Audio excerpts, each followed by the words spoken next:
right, good evening, everyone, and welcome to tonight's Board of Selectmen meeting. Tonight is Tuesday, April the 8th at 6:30 p.m. We are meeting in the Harry Butters Selectmen's Chambers this evening at Norwood Town Hall, 566 Washington Street in Norwood. And this meeting is also being broadcast and recorded by Norwood Community Media. Before I introduce tonight's agenda, as is our tradition, we will stand for the Pledge of Allegiance in a moment of silent reflection. I pledge allegiance to the flag of the United States of America and to the republic for which it stands, one nation, under God, indivisible, with liberty and justice for all.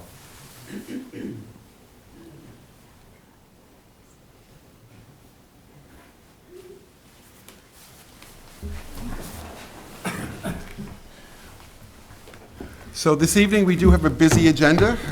We have, as the annual tradition or process for Board of Selectmen, tonight we will have a reorganization of the board for chairman, vice chairman, and a vote for the appointment of the clerk of the board. We also have a number of appointments and consideration for the upcoming special and annual town meeting warrants. So a busy meeting. And at the end, we do have a scheduled executive session. And we'll at the end of the regular meeting, we will adjourn to go into executive session, and we will return to open session only for the purposes of adjournment. That will be later this evening. So at this point, again, item number one is reorganization. And the first item under reorganization is the election of our chairman of the board.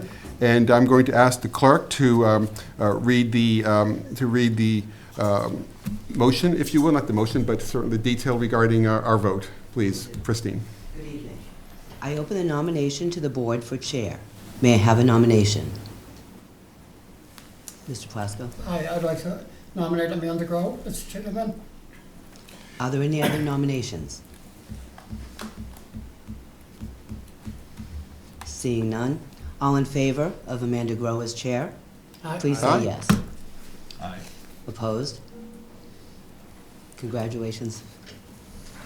Well, listen, it wouldn't be official unless I pass this over to you, Ms. Grow. Thank you. There you May I go. never have to Congratulations. use it. Yes, yes. And we will turn the facilitation of the meeting over to the new chair. Congratulations. Thank you. Thank you, everyone.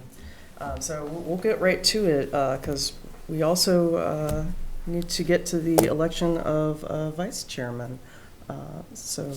Yes, Mr. Donnelly. I'm sorry, I jumped the gun there. You were asking for a motion? Yes, I believe we would need a motion. I'd like to open voting for a vice chair. Does anybody have any nominations?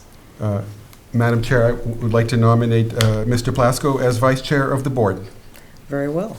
Are there any other nominations? All right, seeing none. All in You favor? need a second. Oh, second? Excellent. Thank you, Mr. Sad as a second. All in favor, say yes. Yes. All opposed?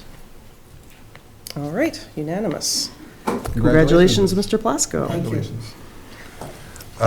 Last little bit of housekeeping is the appointment of the clerk of the board. And so I will open to nominations for the clerk. Sure, nobody wants, so I'll nominate Steve Woodward. Very well. Second. A second. Are there any other nominations? Seeing none. All in favor of the nomination, say yes. Yes. All opposed? And unanimous. Chair votes yes. Congratulations, Ms. Woodward. Congratulations. Thank you. All right. So we will continue down our long list here. We have a couple of minutes, so we'll go right into business as usual with the warrant signature update. Pleasure of the board. I make a motion to approve the warrant for signature, for approval. Second. All right, moved and seconded. Any discussion? All right. All in favor, please say aye. Aye. All opposed? Unanimous. And next item, item number 3, meeting minutes for approval of the board from March 25th, 2025. Do I have a motion? I'll make a motion to approve. Motion to approve made. Do I have a second? second. Seconded by Mr. Donnelly. All in favor, please say aye. Aye. All opposed? Unanimous? And let's see, we have 3 minutes. Maybe I'll bop down to new business just to knock out a couple of items. I'm going to jump to 5.2 for car wash for Norwood High School girls volleyball. Submitting a request to hold a car wash on Saturday, August 23rd, 2025, from 9 a.m. until 1 p.m. at the municipal lot. Pleasure of the board. Make a motion to approve. Motion made by Mr. Lane, seconded by Mr. Sad. All in favor, please say aye. Aye. All opposed? Unanimous. Madam Chair, Yes. if I may be so bold, we have an appointment at 6:45, but it's not a public hearing. Those two individuals are here for interviews, and we do have a 7 o'clock public hearing, so it might be good if we brought them in and go through those appointments. Sounds good. All right, come on in. Have a seat at the table. Welcome. Good evening, and thank you for seeing us this evening, and congratulations again on well-deserved win. Thank you. I'd like to introduce the two candidates. I'm very impressed with their backgrounds and their enthusiasm, and we need them. And we have Kristen Bassett here, which is interesting because we already have somebody on the board named, last name Bassett, but they're not related. So, and then this is Marta Bagnan Ortiz. You got it. I have to say that. So, and before they start, I just wanted to mention that we have advertised for a special student board member. No voting rights, but just because we found that with a high school student, they get interrupted by games and things like that, and we've no pressure, so we don't have to worry about quorums. And we've gotten 2 great applications, and I think we're going to take both of them. So anyhow, so there you go. Thank you. Welcome. Thank you. I'm going to go ahead and start. We'll start on the left. Just tell us about yourself, and then we'll take some questions from the members. Sure. I'm a psychologist. I work in Newton at a college. I'm a professor there. And I've been a Norwood resident since 2020, which is wild how that goes by. And I heard about the opportunity from my friend Kristen, actually, who's been a resident for a bit longer. And I do a lot of work. I've done a lot of work around philanthropy and grant giving and community work. And I was just really interested in working more with the town and helping enrich and grow culture and help people find a sense of identity and belongingness in the town. Excellent. Thank you. Hi, it's nice to meet you all. I'm Kristen Bassett. I've moved to Norwood at the very end of 2012, so I've been here about 13 years. I work in tech marketing, so I've been leading marketing teams for about the past 17 or so years. And with the shifting of the way the world works, and I work following COVID, now that I've working from home, I've just spent so much more time in Norwood than I had in the past 13 years. And over the past few years, I've been looking for ways to get more involved in the community. So last year I joined the gardening club because I have a really strong passion for the outdoors and green space. And just looking for another opportunity to bring both my professional and personal experiences to the town and create opportunities for the kids and the adults who live here as well. Excellent. I will go ahead and open it to any questions from the board. Go ahead. Thank you, Ms. Grove. Thank you so much and welcome. Your backgrounds and your testimony here, everything seems great. So I just want to say, and on behalf of my colleagues as well, thank you so much for being interested in this. And it's really exciting to get some newer people, newer faces involved with these types of programs. And I'm sure Mary Paz feels the same way. I was not going to say that. But it's great that you're involved. Thank you. Thank you. Yeah. And Mr. Sad? Thank you, Madam Chairman. I'm looking over the resume, and I'm very impressed. You got a lot of awards. I don't know what your wall space is like, but congratulations. Welcome to Norwood, and what you can do for the community is a blessing. So it's just spectacular to see you both stepping forward and getting involved in Norwood. Thank you. Thank you very much. Thank you. Any other comments or questions? No, Mr. Lane took all my wind. Very well. Welcome, thank you for stepping forward, and your resumes are great, your enthusiasm is great, and look forward to bringing some new people on to get involved in the town. Thank you for stepping up. Mr. Donnelly? Thank you for putting your names forward. Thank you very much for stepping forward, because the role of the resident and the citizen and all these volunteer boards are so important to the vibrancy of the town, and I think appointing two people at the same time, you have an opportunity to bring some new vibrancy to the council, which is already a very vibrant organization. So we have so many committees. I was just curious as to what landed you on cultural council as an interest. I think for me, education is a big part of what I do professionally. It's a big part of what I am interested in. It's why I went into my field. And I have 2 young kids.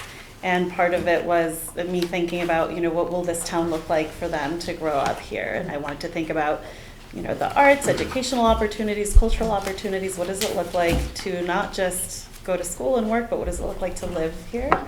That was a big part of what drove me to the Cultural Council. Thank you. Ditto, minus the fact that we don't have children, but I love children. I have 2 nieces. I have some honorary nieces and nephews through my friends. And I've just been looking for an opportunity and another way outside of the other activities that I'm involved in to create something for the future of Norwood. Being here in 13 years, I've seen how much Norwood has changed, and I've seen a lot of positive progress, and I want to ensure that continues. I also have just a personal interest in the arts side of the Cultural Council and looking for ways to marry my love of the outdoors and green space with the arts side of things. You're also with the evening gardens, what is that called? The Norwood Evening Gardening Club, yes. Well, I am also, like my colleagues, very excited. It's so good to see folks from the community stepping forward that bring, a lot of their life experiences into these roles. And so I think you're both a perfect fit for what we're looking for in culture, and your heart's in the right place. So I'm very eager to have you. So thank you so much for coming in to see us tonight. Thank you. Thank you. So you're going to vote, I guess? Yep, that's the next place we're going is, now that we've had the opportunity to meet you, pleasure of the board. I make a motion to appoint Kristen Bassett and Marta Pagan Ortiz to the Cultural Council. I will second. Moved by Mr. Donnelly, second by Mr. Lane. All in favor? Aye. Aye. All opposed? Unanimous. Welcome aboard. Thank you. And before we leave, I want to mention that the 2 students who applied for the student, we're going to have a great, we might need a bigger room out there.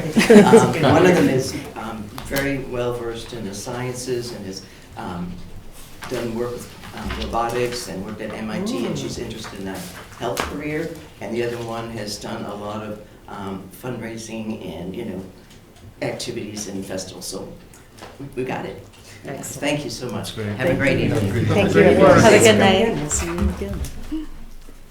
All right, so our public hearing is scheduled for 7 p.m., so we've got about 15 minutes before then. Many of our other items are going to be items of a lot of discussion.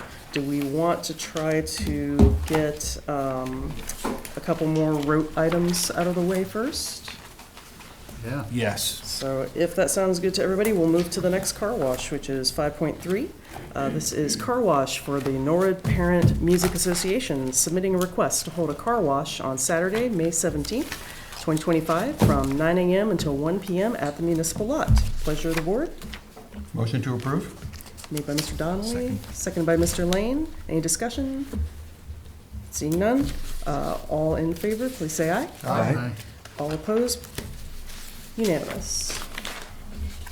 All right.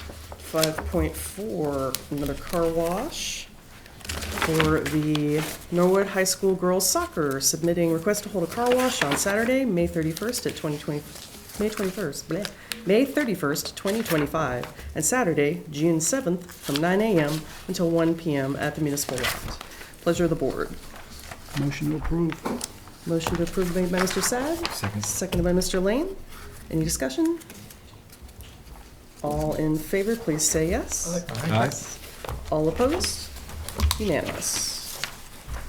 All right, we still have a couple minutes, so we'll go to the 5.5, sign placement. This is a request from Norwood Evening Garden Club, we're just talking about it. Submitting annual request to place A-frame signs to advertise the plant sale fundraiser on Saturday, May 10th, 2025, at the Norwood Senior Center from April 26th through May 12th. The signs would be placed at the following locations: the Town Common, Hawes Park, Chapel Street, the Rotary at NHS, and Guild Square. Pleasure of the board. Make a motion to approve. Motion made by Mr. Donnelly, and then I believe I heard a second over there. Great right? motion. Second by Mr. Lane. Any discussion? Seeing none, all in favor, please say aye. Aye. All opposed? Unanimous. And let's see how we're doing on time here. Oh, still lots of time. We're doing good. Let's go down to another pleasant item number 5.6, which is a donation. We have a donation from Norwood Lodge of Elks, number 1124, submitting a donation in the amount of $700 from the Norwood Lodge of Elks to be used to continue the practice of honoring veterans from our community by dedicating corners in town to those who have served our country. Pleasure of the board. Good. Oh, Hi, Madam Chairman. Yes. The Elks have been making this donation for several years. The sign, corner sign honoring of our veterans is issued particularly close to the hearts of the members of the Elks, but also anything having to do with the veterans and students, scholarships and so forth. They do a lot supporting the town, so I'd like to thank them for continuing this service. We get one of these about every year, or we do get one every year. And I'd like to make a motion to accept the donation under 4453A to be expended as indicated with the approval of the general manager. all right. Motion made by Mr. Plasko. Do I have a second? Seconded by Mr. Sad. Any further discussion? All right, seeing none.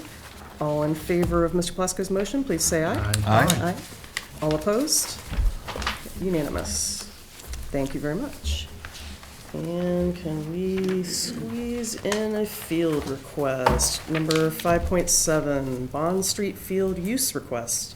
Marta Pagan Ortiz of 50 Walnut Avenue, Norwood, is submitting a request to use the field next to the Bond Street tot lot for a child's birthday party on Saturday, May 3rd, 2025, from 9:30 a.m. until 12:30 p.m. with 30 guests expected. Applicant requests permission to use 2 tables for snacks, chairs, and picnic blankets, and a small bounce house only if permitted. Motion to approve, she's just sat here. All right. You can't turn it down. Motion by Mr. Sad. Do I have a second? A second. Second by Mr. Lane. Any further discussion? All right, seeing none. All in favor of the motion? Say aye. Aye. All opposed? Unanimous. All right. Madam Chairman, Yes. I'm not sure if you skipped 5.1 on purpose, but we can maybe go back and do that. Yes, I kind of skipped it in case there was going to be any discussion, but if you feel like we're going to be somewhat all in accord on it, then we could go ahead and take it up. I think it's probably pretty straightforward. All right, then let's go to 5.7. 5.1. 5.1 is a Board of Assessors reappointment, submitting a request to reappoint James F. Grover as a member of the Norwood Board of Assessors for a 3-year term to expire on April 1st, 2028.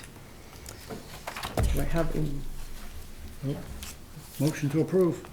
motion made by Mr. Sad, I'm sorry. but, May I ask the chair, the general manager a question? yes. Is there a clarification on this appointment? We have gotten off the appropriate cycle for these appointments. That's However, that cycle technically dates back to the 1914 charter. Mr. Grover is on a 3-year cycle. At some point, and we're not sure exactly when, it was either when he or Mr. Thornton were appointed. They were appointed to fill a term, but the appointment redate set as part of that term.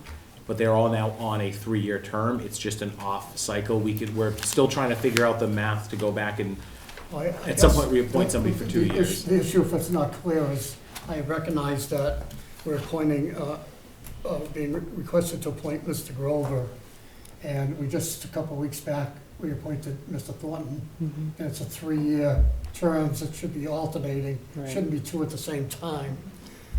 And this happened a couple of years ago, we had to straighten out some different committees. So I think maybe should table it and straighten out, maybe it should be a 2-year appointment or a 1-year appointment instead of a 3-year appointment, so that we get back on the proper cycle going forward.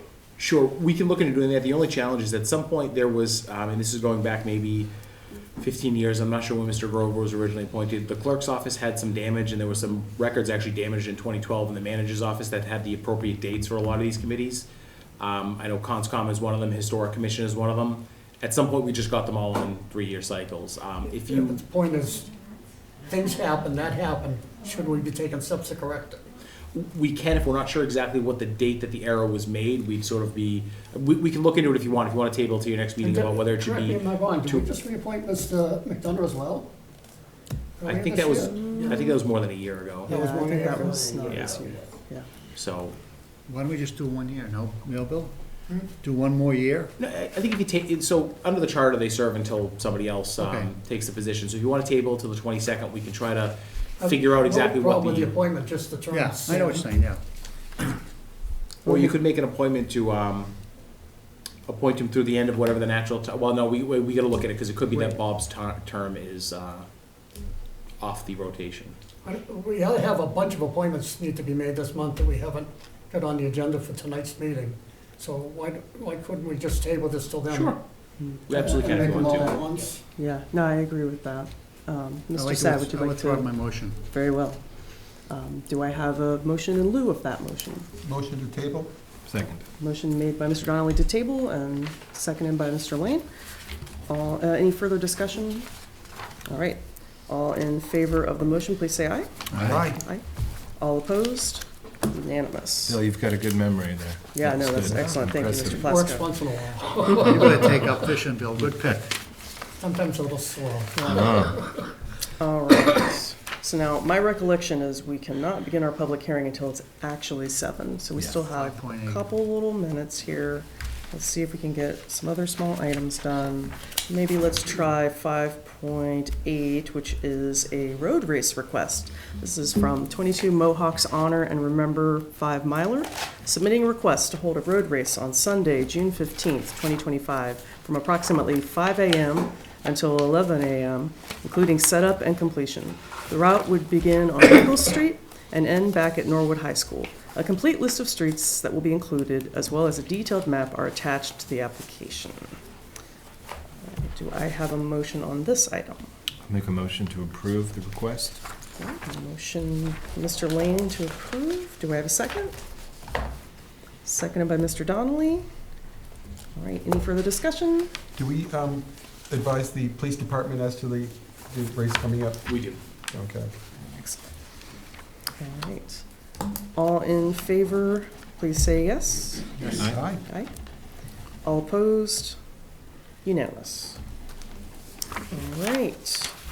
And we are just flying along. We still have an extra 5 minutes, so let's see if we Keep can going.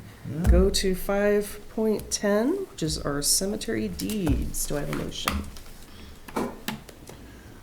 I make a motion that, for signature of the Board of Cemetery Deeds as presented. All right, motion to sign made by Mr. Donnelly. Do I have a second? Seconded by Mr. Sad. Any discussion? Seeing none, all in favor, please say aye. Aye. All opposed? Yes. All right.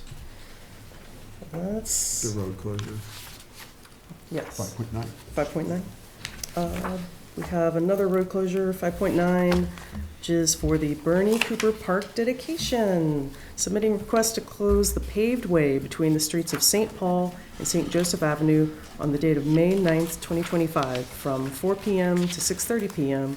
to accommodate a dedication and ribbon cutting ceremony for the Bernie Cooper Riverfront Park. Do I have a motion? I'll make a motion to approve the request. Motion made by Mr. Lane. Do I have a second? Seconded by Mr. Sad. Any further discussion? My only further discussion is super excited. This is going to be so awesome. All right. All in favor, please say yes. Yes. Yes. All opposed? None? So we'll say that one's also unanimous. All right, we are at 6:55. We have some memoranda. Do I have a motion for memoranda? Motion to file made by Mr. Plasko. Do I have a second? Second by Mr. Lane. All in favor, please say yes. Yes. All opposed? Unanimous. All right. Gosh, we went so fast. I was not expecting us to get through those so quickly. Madam Chair, you were off to a great start. You were very efficient. Well, I guess the manager, I think we're going to keep the manager pretty busy with discussion. So since we went so quickly, I might go ahead and just take this opportunity. We had a late item come in for a road closure request. So I will go ahead and take that up now, which was a request. So this is to accommodate our Central Street festivities for the year, which is to close Central Street between Manhattan Street and Cottage Street East beginning April 14th, 2025 through October 13th, 2025, Columbus Day. For background, this is to support our typical festivities where we close Central Street in order to have spring and summer season activities. And so there'll be a little bit of setup by the DPW as soon as the weather cooperates with us, and it tends to basically remain in place through Columbus Day. And if we feel we need to extend, we can always do that later, but do I have a motion to support the closure to begin Summers on Central? So moved. Motion made by Mr. Lane. Do I have a second? Seconded by Mr. Donnelly. Any further discussion? When we, Madam Chair, Yes. so when we close the street off, do we do any kind of notification to the businesses along? It's not that many, but just We do, give they them a get, heads up. they get notification ahead of time. Okay. And the date's a little tentative, the goals we try to get it in for the April vacation. As the chair said, it is a little bit weather dependent. If the DPW gets a storm or something else is going on, we simply push the date out.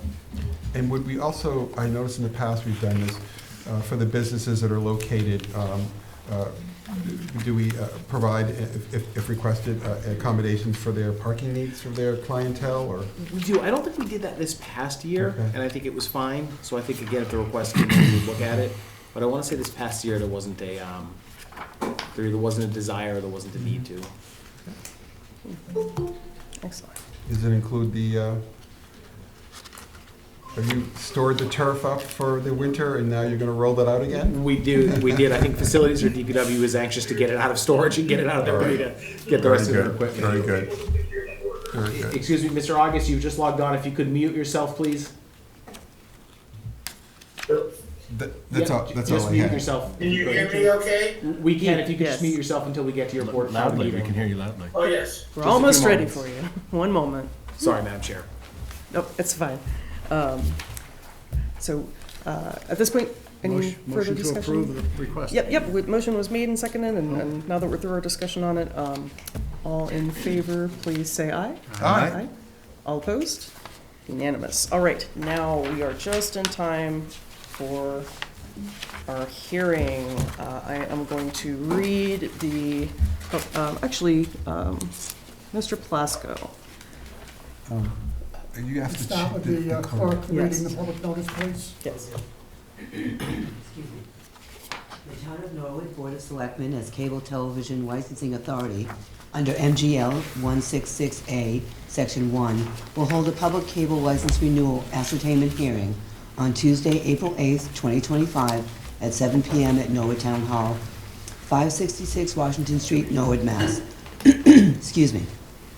As part of the town's license renewal proceedings pertaining to Verizon New England. In addition to the in-person public hearing at Town Hall, the hearing may be viewed on Comcast Channel 24, Verizon Channel 33, and Norwood Light Broadband Channel 24. The Verizon license expires on October 24th, 2027. The Federal Cable Act, 47 U.S.C. 546, requires a public proceeding to ascertain the community's cable-related needs and interests as part of the license renewal process applicable to expiring cable licenses. Public comment is invited regarding the town's Verizon license renewal, needs going forward, and regarding cable operator past performance.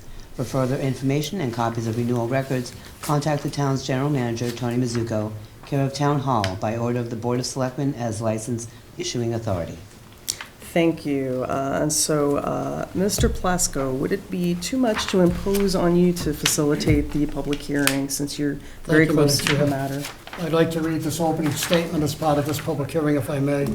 Good evening. Welcome to the Town of Norwich public hearing on Verizon's cable license renewal.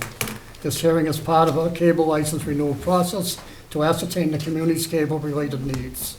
The notice of this hearing was in the local newspapers 2 successive weeks, and notices on the town website.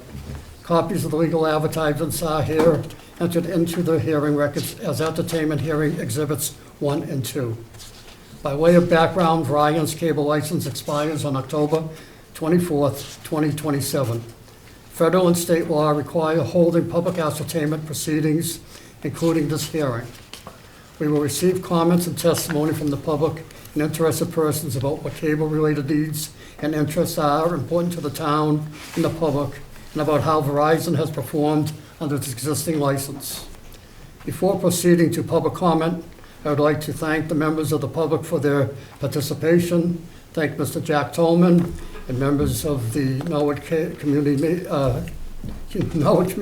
TV for their diligent assistance in the cable renewal license process, and also thank Verizon for their participation and assistance in the ongoing renewal proceedings.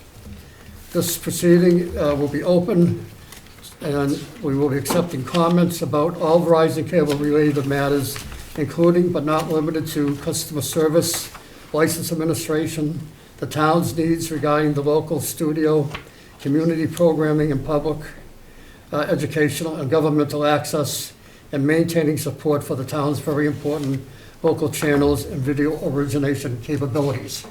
We're also joined tonight by Mr. Attorney William August, who is our advising attorney, and I guess I want to say advisor extraordinaire in the cable matters. And with that, I will open the floor to comments from the public.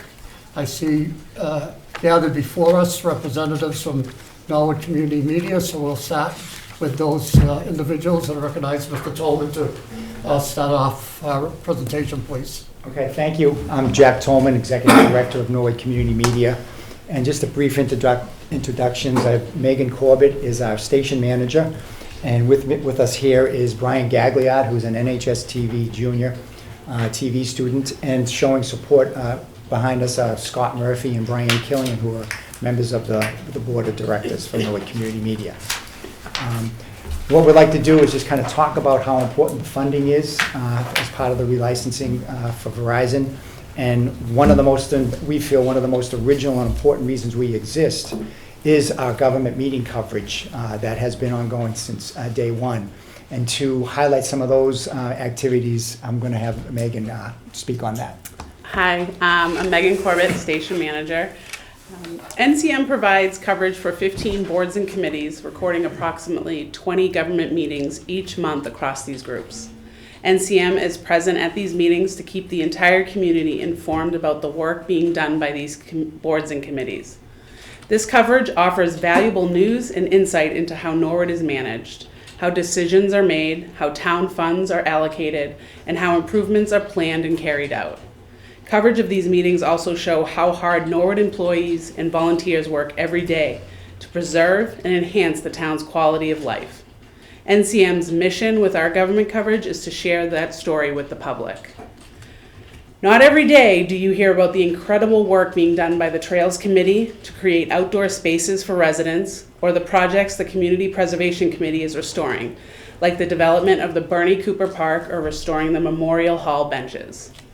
By covering these meetings, NCM is not only informing residents, but also highlighting how these committees and boards are collaborating to make Norwood the best it can be for everyone who lives here. And one of the first things we did when we were formed 20 years ago, and 20 years ago, Scott Murphy was with me here when we were formed, is the partnership with the Norwood School Department. And that was from day one. And to talk about that, that's why Brian is here, and Pam Snatterly, the NHS TV teacher, had a prior commitment, couldn't be here, and gave Brian some remarks to read, and then Brian is going to elaborate on what the partnership and what NCM being at Norwood High means to him. Hello, everyone. How are you? This is on behalf of Miss Natalie, our TV teacher. So, quote, in my 4 years of teaching at the broadcast TV media program at Norwood High School, I've had many proud moments that I've recently had my proudest. Around 50 of my TV/media students show up to the school every day to participate in regular rotations, either in front of the camera or behind the scenes in the TV studio to produce our daily morning news show, NHS Update. This isn't something that many other schools around us are able to do. Westwood, Canton, Walpole, they just don't have the capability to do this. But thanks to our proximity and our relationship with NCM, we do. Just this past March, we entered NHS Update into a national contest run by the Student Television Network, where we competed against dozens of other schools. I had the ability and the excitement to attend, and we won a silver medal for our outstanding achievement of NHS Update. This recognition for the program could never have been possible without the daily support of our co-advisor, Mr. Jack Tolman, and the NCM TV studio and control facilities we share. Having NCM connected to my classroom has other benefits beyond comparison. My students engage in hands-on learning experience in a state-of-the-art live broadcast TV studio, a setup that many of my local and national colleagues can only dream of. Dedham High School recently came for a site visit to see what we do and exactly how we do it. Very few other schools nationwide have what we have, and that is solely because NCM is here in our building, and that feeds and fosters the relationship and skill building opportunities my students have every day with working professionals. In my classroom, students practice high quality video storytelling using the professional grade field equipment that NCM provides, so many students are able to produce high quality, award winning news and feature stories, as well as short films, commercials, and PSAs all year long, and enable them to compete on a local and national stage. NCM helps me be a more effective teacher.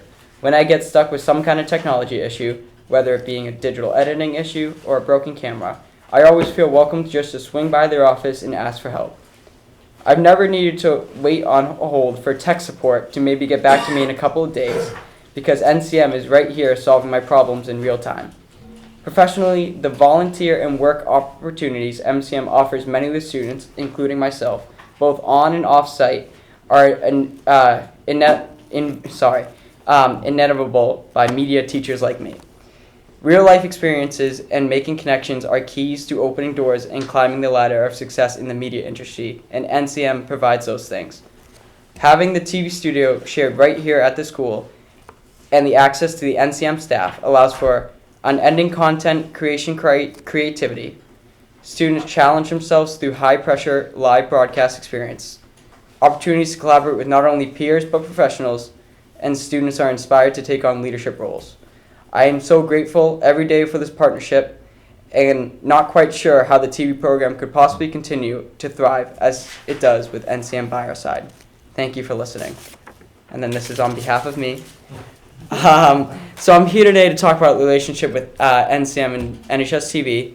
So I'm currently a junior up at the high school, and I've devoted a lot of time and effort put into the television program up at the high school in the past couple years. In late 2023, I had a vision to create my own television show with the goal to promote Norwood High School sports across Norwood High School. The first person I came to the idea was Mr. Jack Tolman. I knew with the technology that NCM has, this dream of mine could have been very much achievable. The ability to have NCM less than 1,000 feet away from the very seat that I sit at in my classroom is something that only somebody who's just starting TV could imagine. The ability to not help only me, but the entire NHS TV program at the high school is extraordinary. Using their technology, I've come up with new ways to utilize and create different content ideas to entertain NHS and the town of Norwood through my sports-themed show. A big highlight is their outside production truck technology, used for events that are outside the high school, such as the election last night and football games. I've done some of my shows outside live, and I've ended up using multiple cameras, microphones, and a whole production equipment inside the truck to use during the show. Personally, all the NCM staff has been great to me. They've taught me everything I need to know about the media business and how to make and create videos to help me get ready to explore my dream beyond Norwood High School. And they go out of their way to make everybody at the TV program happy and give influence to all of us, even if TV is not their main interest. Mr. Tolman himself has been an absolute mentor to not only me, but countless others who have had the honor to take a step in that TV program at the Norwood High School. I spent countless hours bothering the NCM crew, learning and practicing how to break into the media industry, and I've been able to do all of this within the same place that I have math tests and English essays. And it's truly a great place to have the highest quality content in public TV. They give people accessibility to watch their favorite town moments in the comfort of their own home, and are even watching this current meeting right now through that camera right there and the camera behind us. And most high schools don't have the ability to do what NCM offers us. They help kids every day to use their creativity minds to create award-winning content, and most especially give announcements to the school, and which is extremely important because without announcements, how do you promote, what's going on in drama, sports, theater, the whole 9 yards. So without NCM, NHS TV is one of the most popular programs taken at the high school, and without NCM, that isn't in existence, and I would have no idea how to become the TV personality I've always dreamed of. Thank you for listening. Thank you, Brian. We're here because of the part of the Verizon relicensing process to go on record and express how important this license is to Norwood Community Media. NCM was formed 20 years ago, and we exist because of the 3 cable licenses. We receive all our funding from the cable subscribers in Norwood, so if you're watching this meeting right now on Verizon, Comcast, or Norwood Light Broadband, you are contributing to Norwood Community Media, so thank you.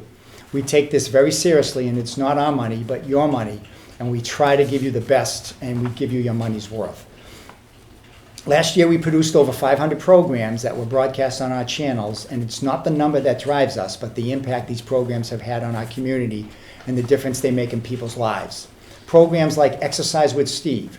This daily program is watched by seniors at home who cannot attend the class at the senior center and exercise to it at home. We receive many calls about this, and it helps the seniors stay connected to the community. We also have a great relationship with Kerry McCarthy and cover many of their events that are held at the senior center. Our coverage of the town's summer and winter concerts also helps viewers stay connected and enjoy some music organized by the volunteer committees.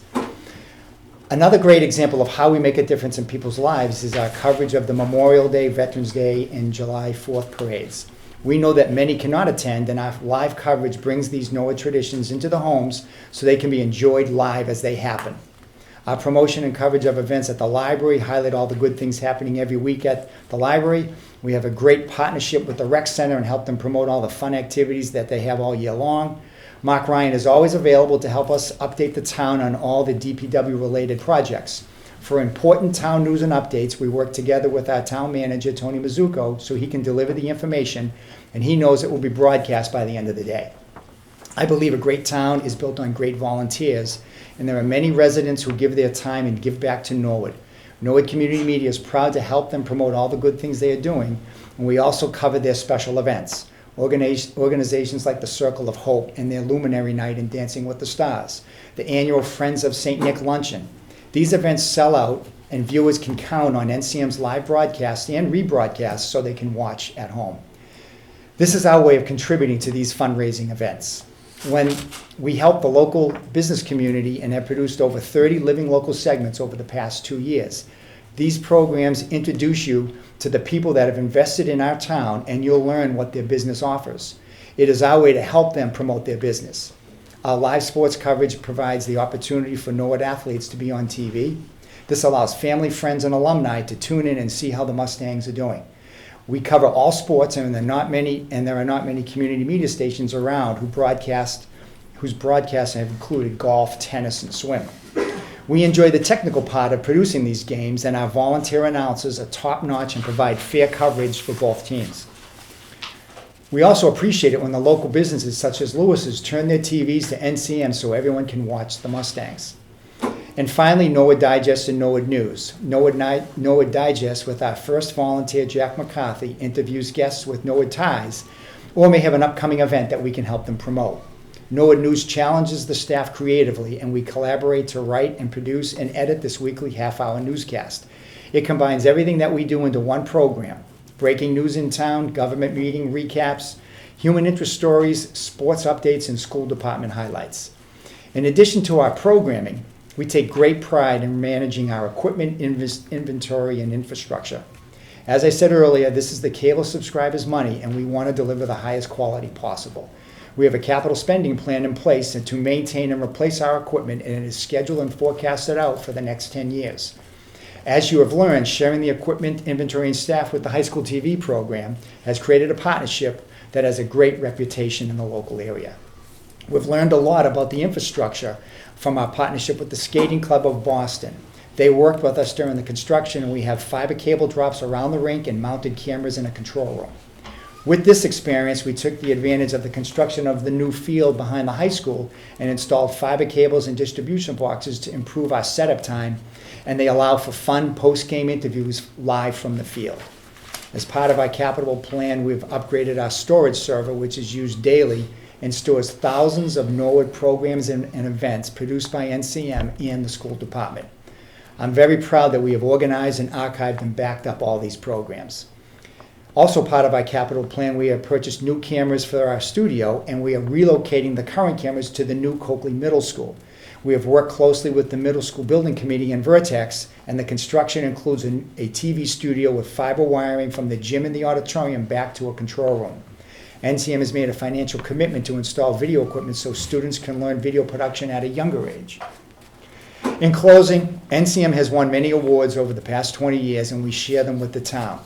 After 20 years, I feel it is safe to say that we have become part of what makes Norwood a special town to live in. I believe that NCM is an asset to the town of Norwood, and a vital destination for news, information, and entertainment.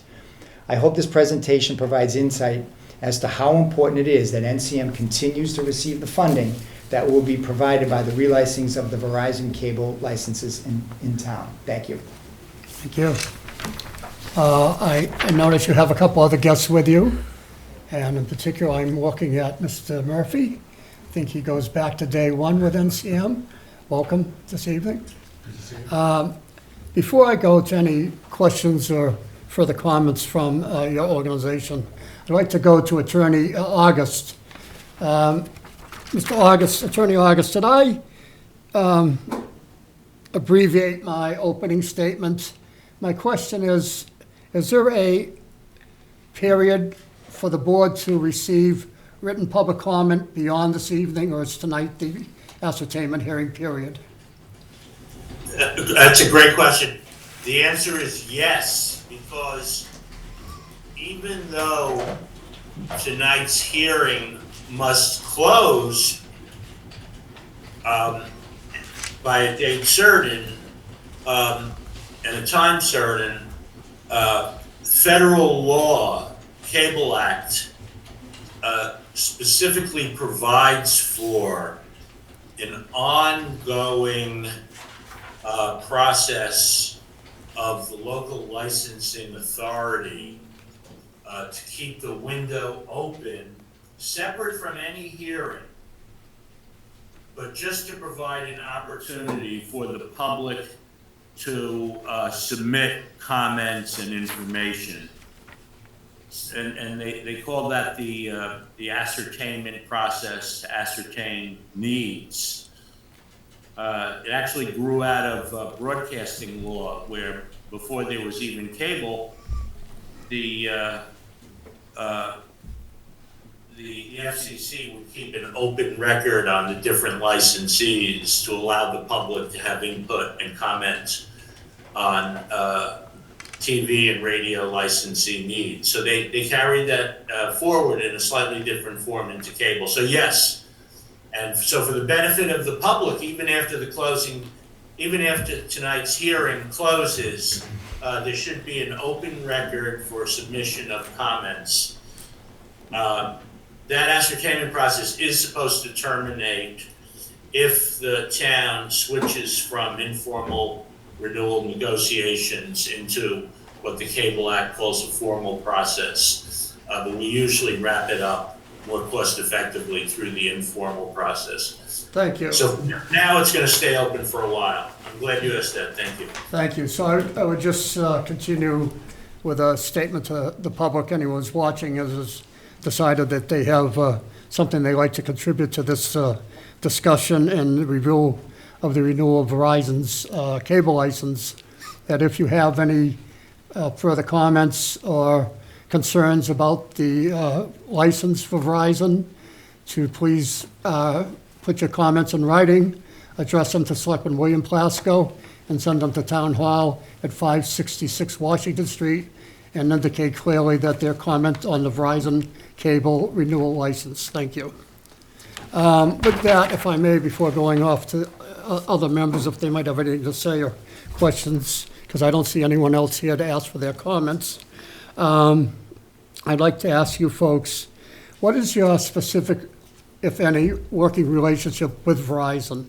Do you have to contact them about any technical issues along the way, and how responsive or cooperative are they in that process? Yeah, it's very rare that we have to, because once things are working, occasionally we'd had to, but they're great.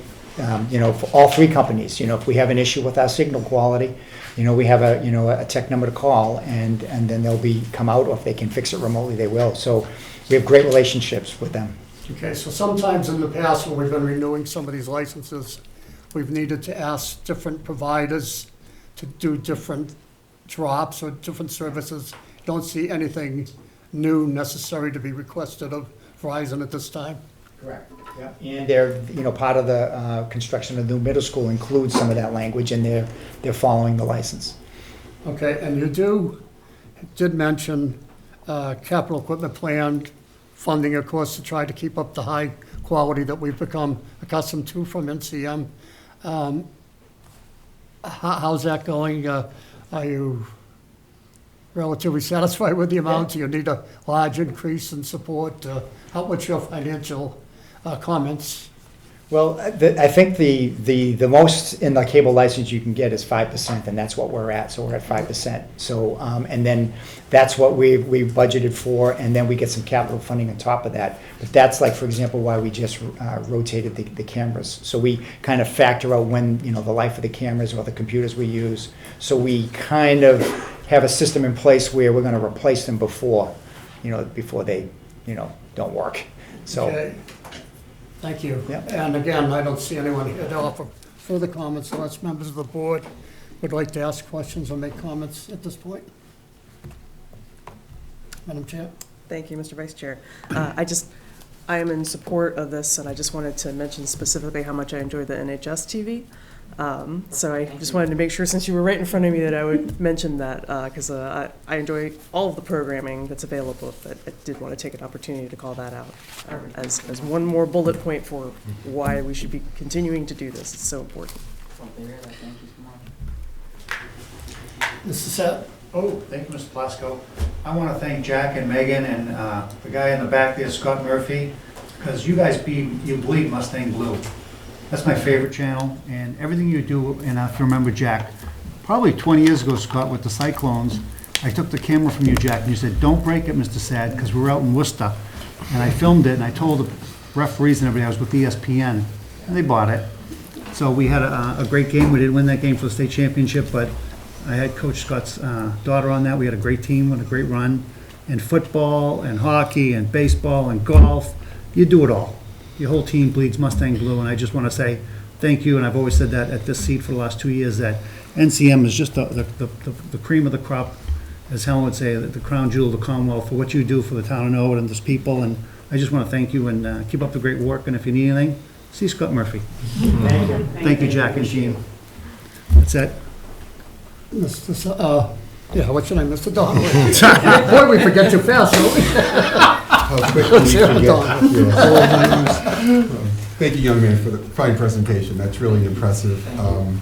Norwood Community Media, just a great job. Your staff is just, they're young, but they're so professional. It's like Channel 5 coming out here. And certainly you have some alumni from your NCM who have gone on to bright futures as well in broadcasting, which is so great to see. I'm particularly impressed this month that you are going to be at the Dancing with the Stars event, because I do believe we do have somebody at this table who is going to be at Dancing with the Stars, and I'm glad you're going to be there to videotape it as well and to show it live. That's great. But it's great work. Thank you, Mr. Plasko. Thank you, Attorney August, for the good work you've done here. And with that, I have no further questions. I too do support the renewal as well. All right, I guess the next thing I would ask is Attorney August. There's no one else here to testify this evening. Getting ready to close the hearing. Do you have any comments, recommendations before I do so? I'd like to just thank the town of Norwood. Everyone I come in contact with is so helpful and responsive, as well as Jack Tolman and the folks at the local TV studio. And I've now done, prior to this, 3 strong license renewals with the town, and working with Bill Plasko as my liaison from the town.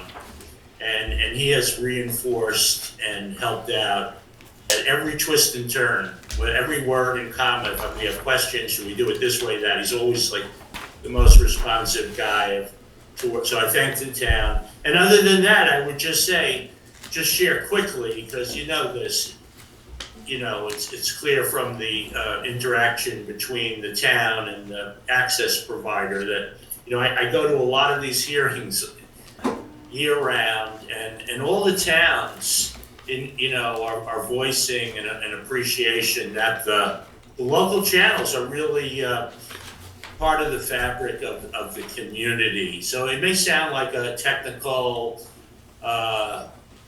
legalistic technical thing, cable licensing, but behind it all is something very vibrant in terms of the community.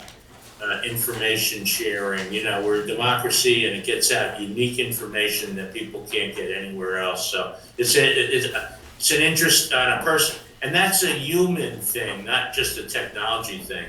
The thing that makes it work is like they're kind of the people working on the programs and whatnot. So I just want to share that. It's an important area. Thank you. Thank you. Okay, with that, I will declare tonight's hearing closed, and thank you all for your participation. Thank you. Thank you. Thanks, everyone. Madam Chair, as I turn this back to you, I noticed we took a little longer than we had on our schedule, so I apologize. So,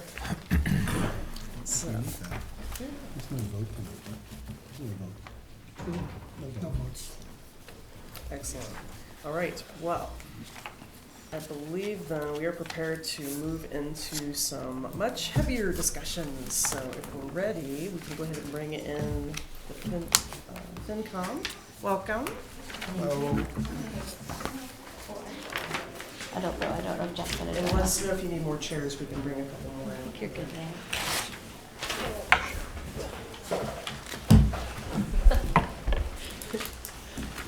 Pull this up a little bit, or? You okay? Yeah. And you're good? Yeah. Welcome. Thank you. Sorry for the delay. Well, I believe that we will go ahead and let you begin. Just for the benefit of anybody at home who's new, just remind folks who you are, and then we'll dive right into the discussions. As you recall, we had tabled conversations about the annual town meeting warrants until now. And so we're going to go through a lot of material to help us on our deliberation and decision making. My name is Maya Bodenhofer. I'm the chair of the Finance Commission. I'm joined by Alan Slater, Ann Haley, and Eric Fleming, also on the Finance Commission. And we are here to talk to you today about the warrants for the town meeting. Specifically, we are requesting that the following articles be included in the warrant. I believe you all received our memo that we sent last week. We're looking for a contribution to the Special Education Stabilization Fund, contribution to the Compensated Absences Fund, creation of and contribution to a pension reserve fund, and creation of and contribution to a capital reserve fund. As you all know, we have an unprecedented amount of free cash that was certified this year. This is something that FinCom has been watching closely. If you go back and look at the town meeting book from last year, we wrote in our letter at that time that we were anticipating a large amount of free cash. We have been eager to have a conversation about how that should be allocated to best serve the needs of the town. We at one point had considered recommending a contribution to the General Purpose Stabilization Fund at this coming town meeting, based on the fact that, based on our review, we've looked at it. The financial policies say that we should maintain at least 5% of the annual operating budget in our General Purpose Stabilization Fund. The current balance is around 7%, so we're well in excess of our required floor. Given that we are uncertain what may be coming in the next few months, we don't recommend that we make a contribution to the General Purpose Stabilization Fund at this time, but it would be something that we should probably all reconsider at the next town meeting cycle. In addition to the memo, we also provided a worksheet showing we started with almost $30 million in free cash. At the October 2024 town meeting, I apologize for a typo in that. That was meant to be 2024. We spent a little over $8 million in that on capital projects. We put $1 million in the compensated absences fund, so that it falls under the category of reserves and stabilization. We spent another $180,000 on some one-time items, which is another appropriate use for free cash. As you know, we are not required to allocate all of our free cash, but FinCom believes strongly that it's important for us to have a conversation about how we should treat this extraordinary windfall and make sure that we are setting ourselves up well for the future. So we have some recommendations before us, and we would like to request that all of these articles be added to the town meeting warrant. Do we have further background, or are we ready for questions from the members about the material that the FinCom has graciously provided to us in excellent detail? Madam Chair, would it make sense to go through each of the financial articles sort of in order? Sure. I think it's 2, 8, 9, 10, 11. I'm off on complicated absences, I'll get that We're article. going to table and have a discussion on all the articles at once, aren't we? Later, but I just think in terms of framing the discussion, since it's Oh, the 5 separate. detail expression. Yeah. And then you have them up there on the screen for us, right? Yeah, yes, well, just the explanation of what it is. All right. Sorry, it's taking a sec to load here. This first one here is one of the warrants that is also supported by the schools. I know Sean Mannion is outside, and maybe, I don't know if you want to invite him in for, if we're going to be discussing this part. May as well, yes. Didn't know that was coming. Well, it seems silly to. Yeah. Sorry. If you want, we can just get right into the discussion on that if you want. Let's see the preference. So, Madam Chair, if Mr. Mannion could just give us an overview as to the Special Education Stabilization Fund, what its purpose is, and a little bit of detail in terms of how you came to the figure that that is proposed, the $880,959. Sean, you want to trade places with me so you can. If you could. Thank you, everyone. So, the Special Education Stabilization by Mass General Law, you can build it up to 2% of what they call the net school spending. And when we report to the state on last year's spending for FY24, the net school spending, 2% of it is $1,580,959. So that's the maximum that it can be built up to by law. Right now, it's at $700,000. We built the current year budget using $550 of that. We're hoping that we don't need to use that. Right now, we're projecting to have a balance of about 600 to 800,000 this year. And what we'll do if we do have that balance at the end of the year is immediately not use the 550 and keep the full 700. So based on that, we can add up to 880,959 to this reserve fund. Now we will need the 550 again next year to make our budget balance. So we'll build this up to 1,580,959, and we project the need to spend 550 of that just to make our 26 budget whole. And this is used for, special education can be very volatile costs, especially out-of-district tuitions. Even in the last couple months, we've seen 4 new out-of-district placements. They can cost from $300,000 to $500,000 per year when you have a new move-in. So it can be a very volatile cost area. To the extent that we can build this reserve up, ideally we would like not to have our operating budget dependent upon this, but have a true reserve, because then it lets us take on a little less conservative budgeting in regards to our out-of-district budget, which is about $11 million in costs for out-of-district placements alone. So, to the extent that we can build up this reserve and use it as a true reserve, it allows us more consistency in our budgeting. We know the next couple of years are going to be, challenging budgets. So having this reserve gives us a little bit more flexibility to keep the budget more steady. Hi, thank you. I guess I need a better education I've had in the past on this account. Or I had a misunderstanding, one or the other. You seem to be talking about using this account to balance the budget.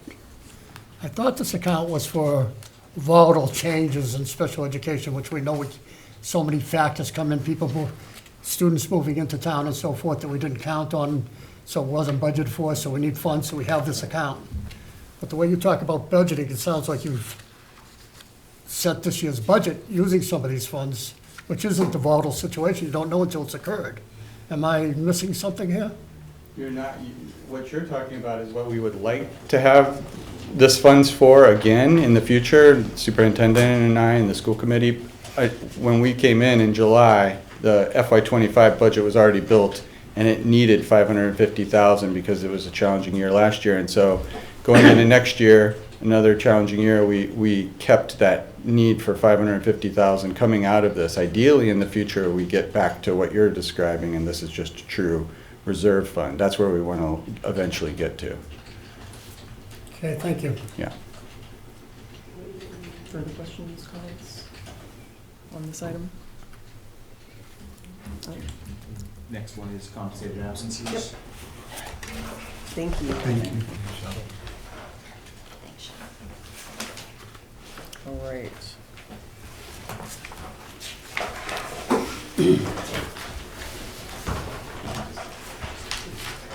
So, and who was planning to speak to Article 8 in terms of background?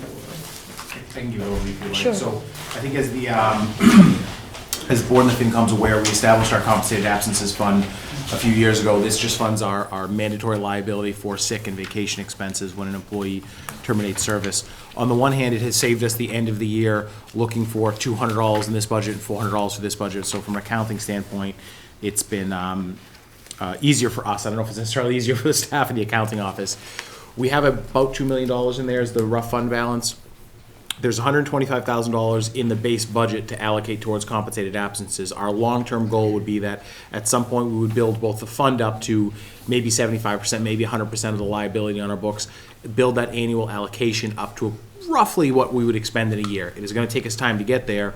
So between what's in the budgetary allocation, if we do a small free cash allocation every year, plus the interest that the fund generates, we're more or less making sure the fund balance stays whole or hopefully grows. There is a fair amount of money in there, but if we can add a little bit of money in there for the next 5 to 7 years until we get that annual allocation up, we will get to a point where the annual allocation roughly matches a typical year.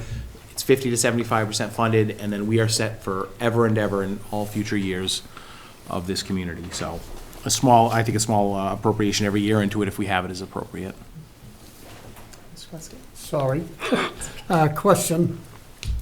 Did you say we have approximately $1 million now? $2 million. $2 million? Yeah. And we're talking about adding $125,000 just as a matter of course. Correct, and you do have to This maintain. is a suggestion of an additional 250 or an additional 125? An additional 250. And you're talking generalities. We're trying to get to a number that will cover us. What numbers are we talking about? So the annual drawdown of compensated absences is around $400,000 a year. It can vary fairly widely. As you know, you may have a long-term employee who's been with us 30 years that retires that has a more significant vacation payout. So we're trying to get close to that annual allocation every year. If we don't do it, it's not the end of the world. The fund will survive on, but until we get that 125 up to somewhere in the 3 to 4 range, throwing a little bit of free cash into it is just it means nothing will come down from the fund. Its interest will build up, and we're able to build it up every year. All right, so I'm missing the math. We have 2 million, 2,125,000, 2,375,000. Sure. But you only need 400,000 a year. Why do we need such a balance? Well, the balance goes against the liability on our balance sheet. So when we list all of our liabilities for our credit rating, our compensated absences liability is $4+ million. So we want to maintain a balance showing that we've got a credit against that amount. If we did nothing, we added nothing in, that 2 million minus interest might go down to 1.7. And then maybe next year it goes down to 1.3. So this is not meant to be just a temporary. We'd like to get it to the point where what's in the fund can cover a bad year, and that it generates somewhat of enough interest that it covers part of the cost every year. I don't think we'll ever get it there. There's enough interest in it to cover a year unless we threw $30 million into Again, it. that's the math problem I'm having. It seems like we're already there. We got 2 million. We only need 400,000. And I know we want to keep it there because we're going to spend 400,000. That's what we're trying to do. But it doesn't seem like we need that amount every year. Madam Chair. So just to add one more thing, so as of December, this is a reportable issue in our financial statements as well. So it will show us a liability. So our liability is about $4.1 million. So we're gonna have 50% of that funded. So again, getting that money in there each year to keep that at that 50 to 75%, as Mr. Mizuko mentioned, that's a good strategy going forward.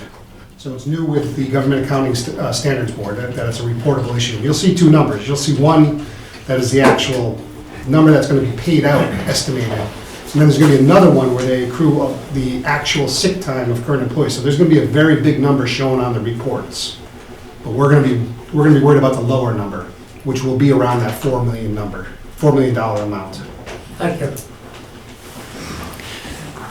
As we pointed out in the memo, because compensated absences are no longer paid out of the general operating budget, if an employee leaves in the middle of the fiscal year and there's a gap before someone else is hired, that means that that budget line doesn't get spent down as much, right? And so then that in itself contributes to free cash. Right. So there's a certain, every bit that we're basically paying out of the compensated absences fund each year is kind of also generating free cash. So by doing this, you're just kind of putting that money back into the account. Right, and that's why we suggest a small amount, $250,000 a year. We wouldn't, I mean, if we had the money, you could put more in, but that will just kind of plug that number right back in.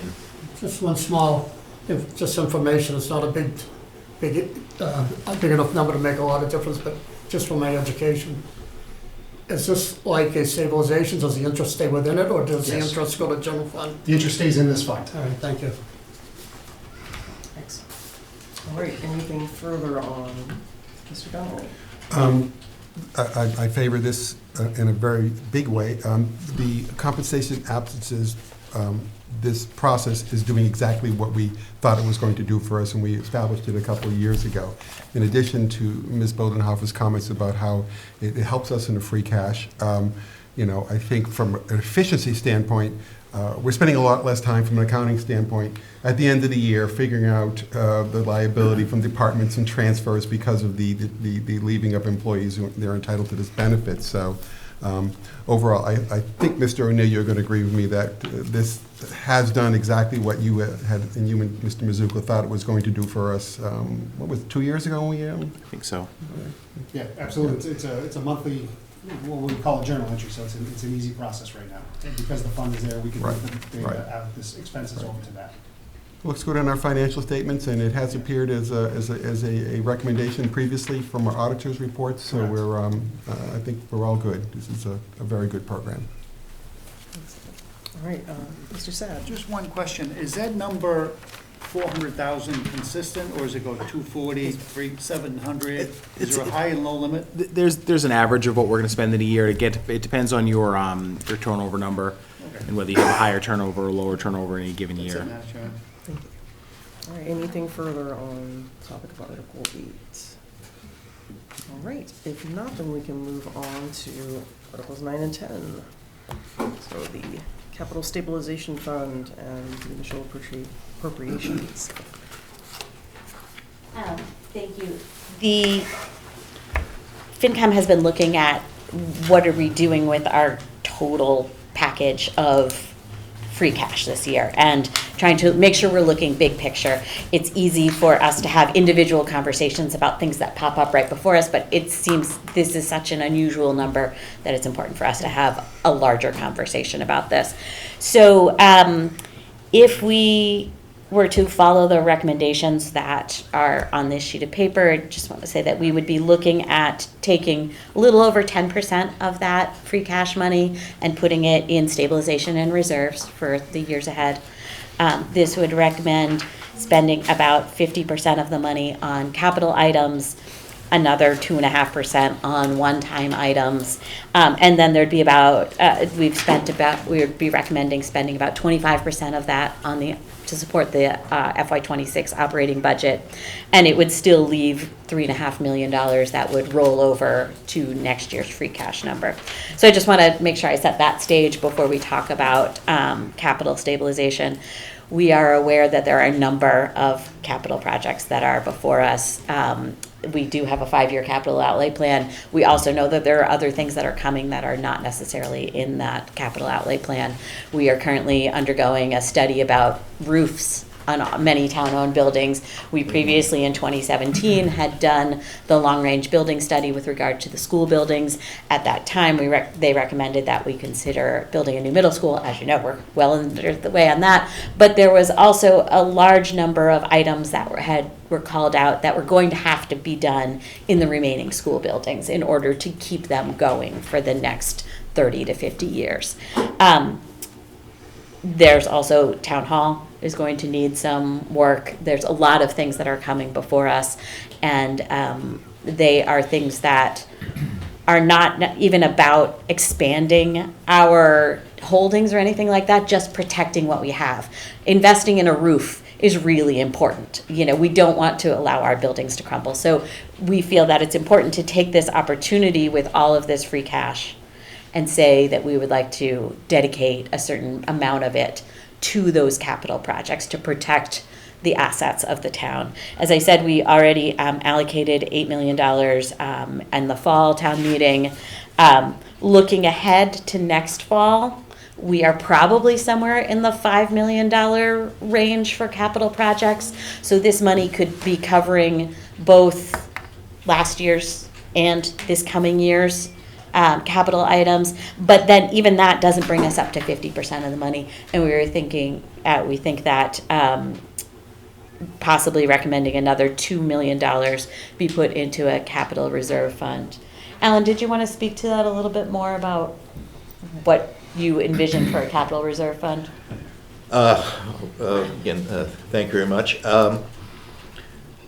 I think what we're looking for a capital reserve fund is something that isn't necessarily used next fall. I think we want to put money away for the future in situations where we don't have as much free cash available in the fall. And we do know we have a number of needs. I mean, Maya mentioned the school system as an example. When the study was done in 2017, it recommended $44 million worth of improvements, you know, whether it's roofs, windows, floors, et cetera, HVAC. That number, I'm sure, has gone up considerably.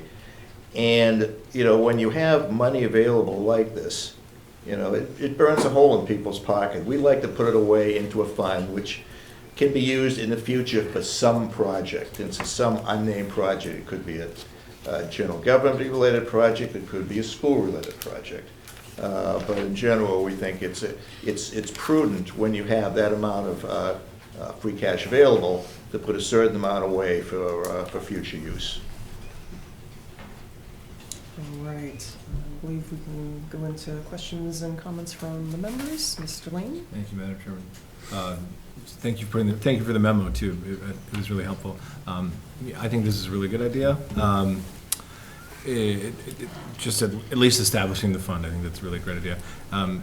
And the recommendation now is 2 million for initial, maybe, it was a place, This is yeah. placed here as a placeholder. Typically, we know that the warrants don't actually mention dollar amounts. FinCom has not taken a vote on any particular Right. dollar amount. That is something that we wished to discuss.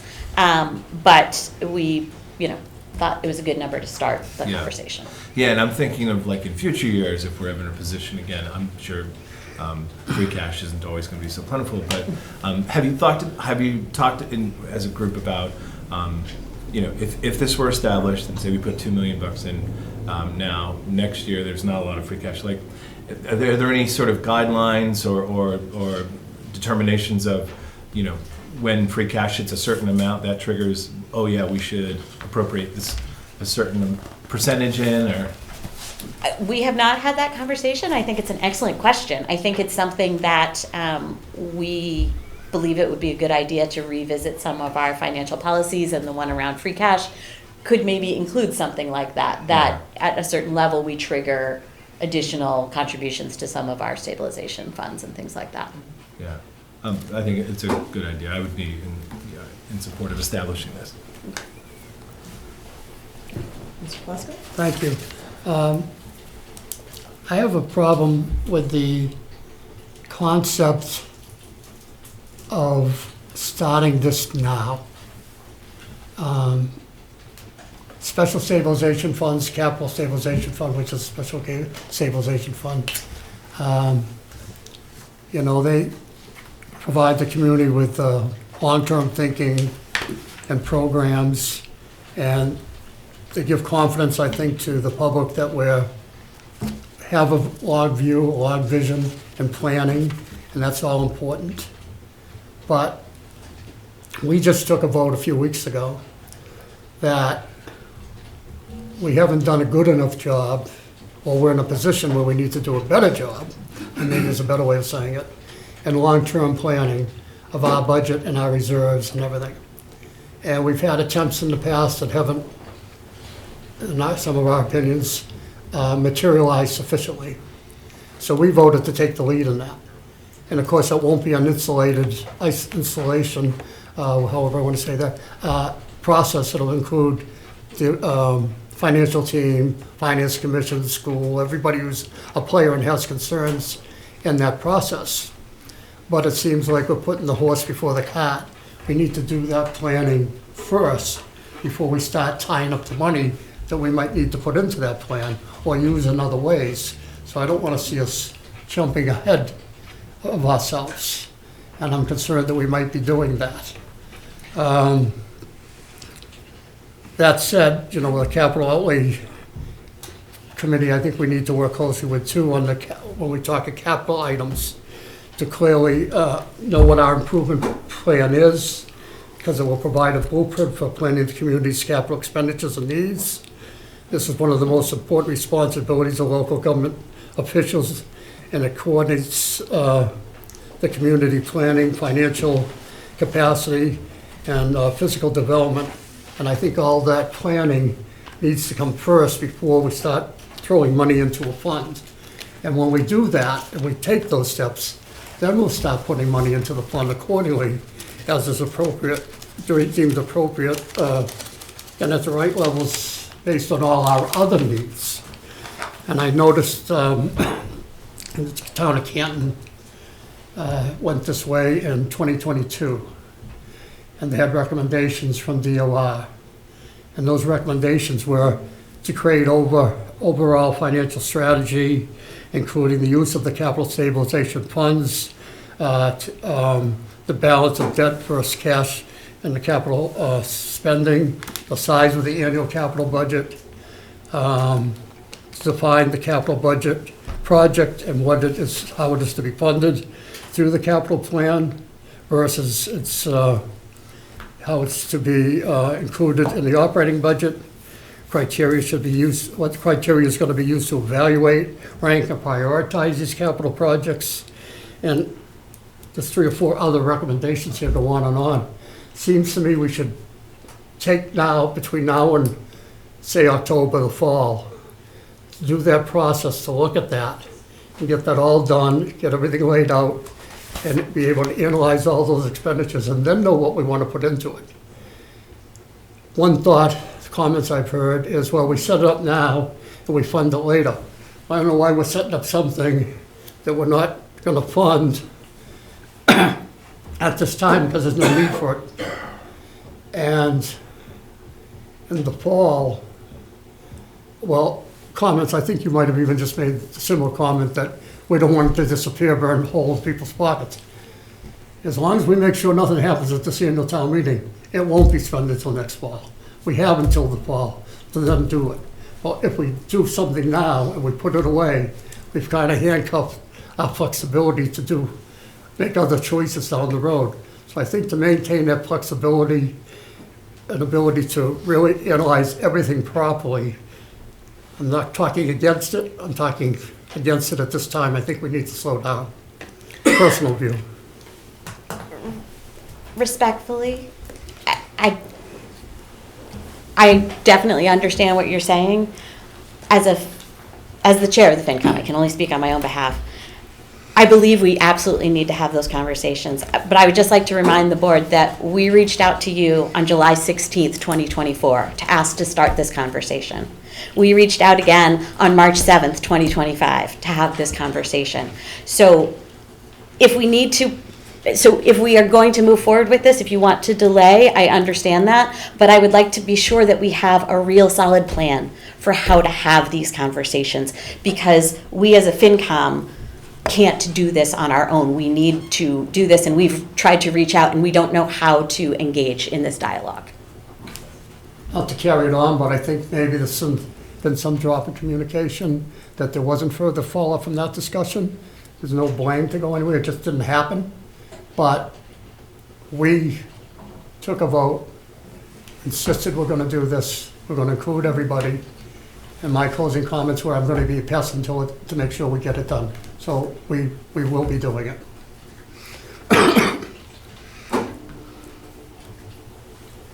Mr. Donovan. Thank you, Madam Chair.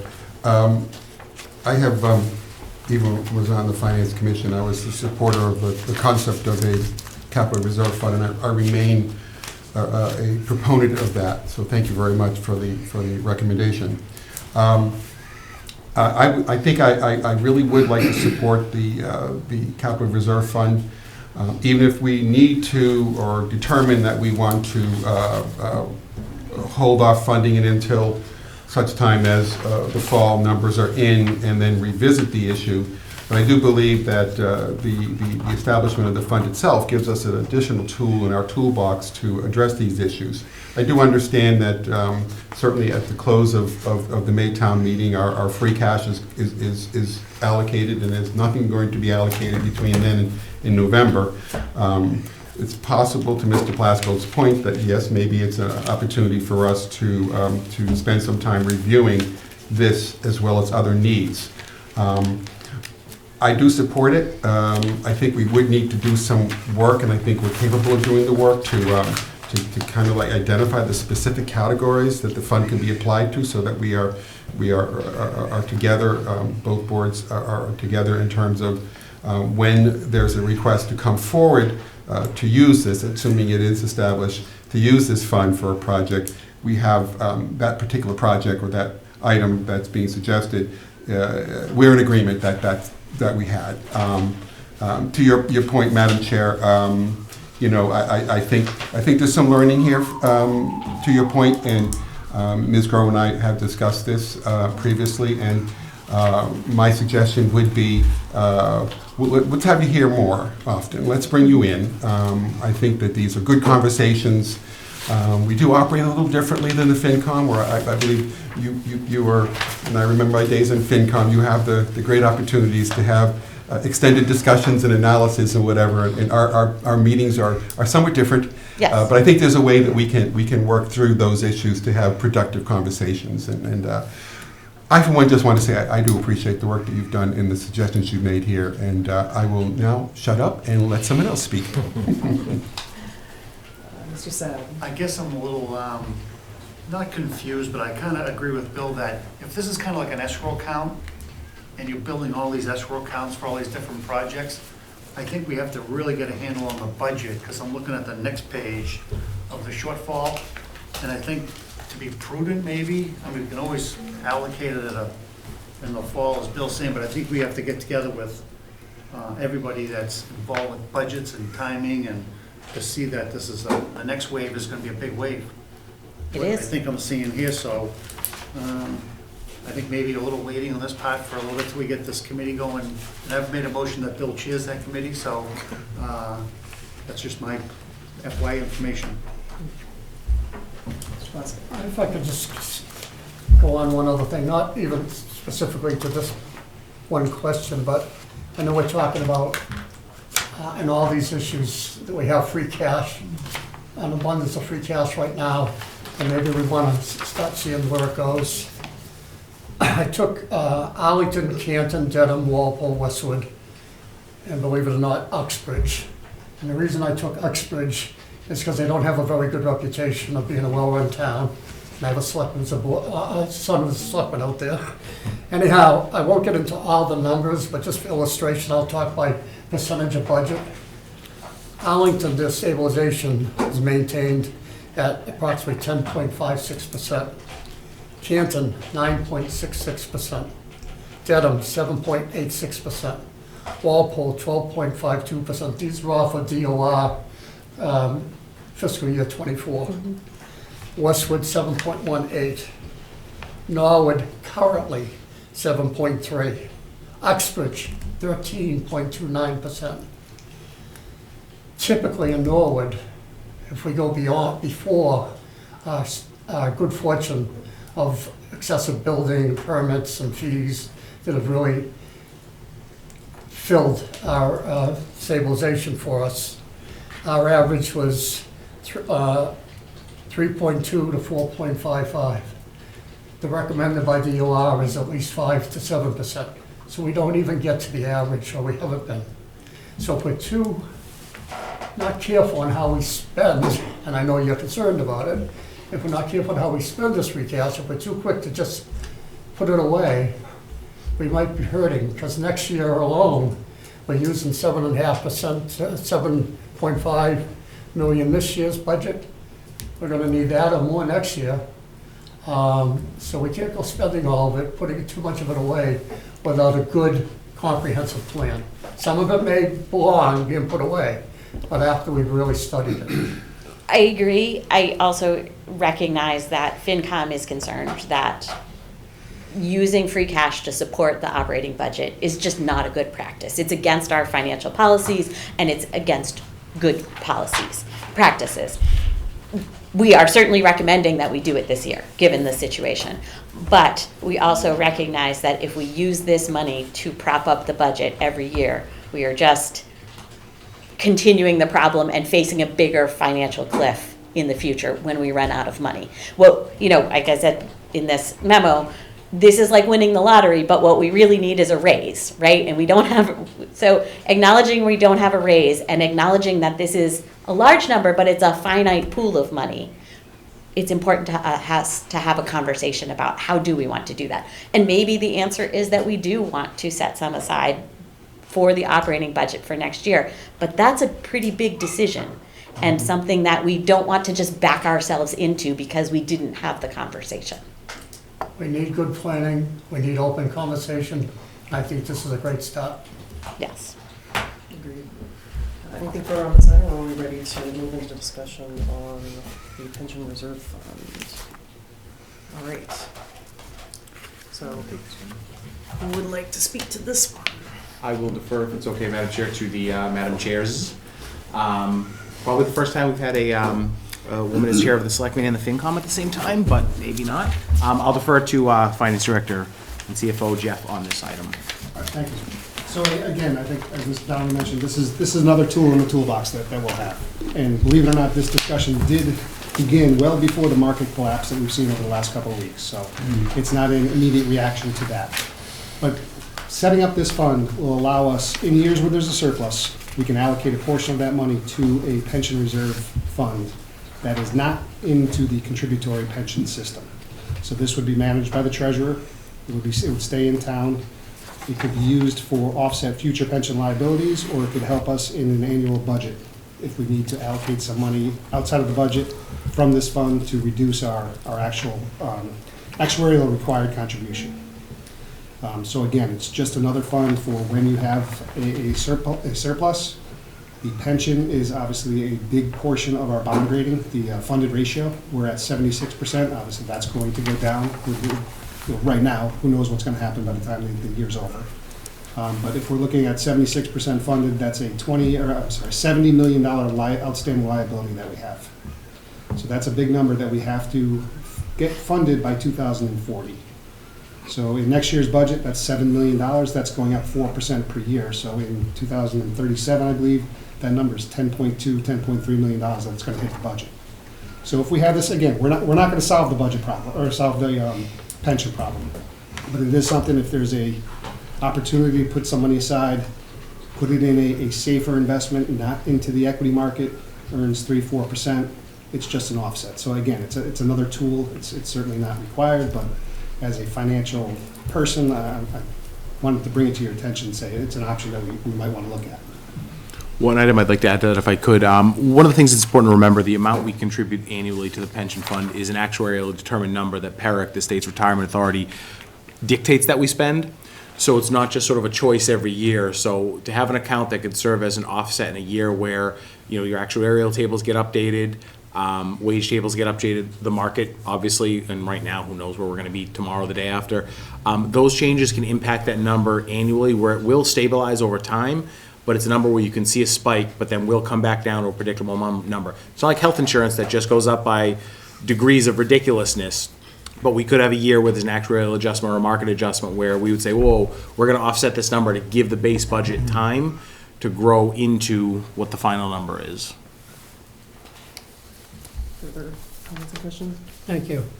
This is a slightly different process, slightly different tool, way of setting up a tool, but it's reminiscent of our former town clerk and accountant's recommendation years ago, that we had significant pension issues that we had to address, and we put money aside until we got fully funded. And that was a long process.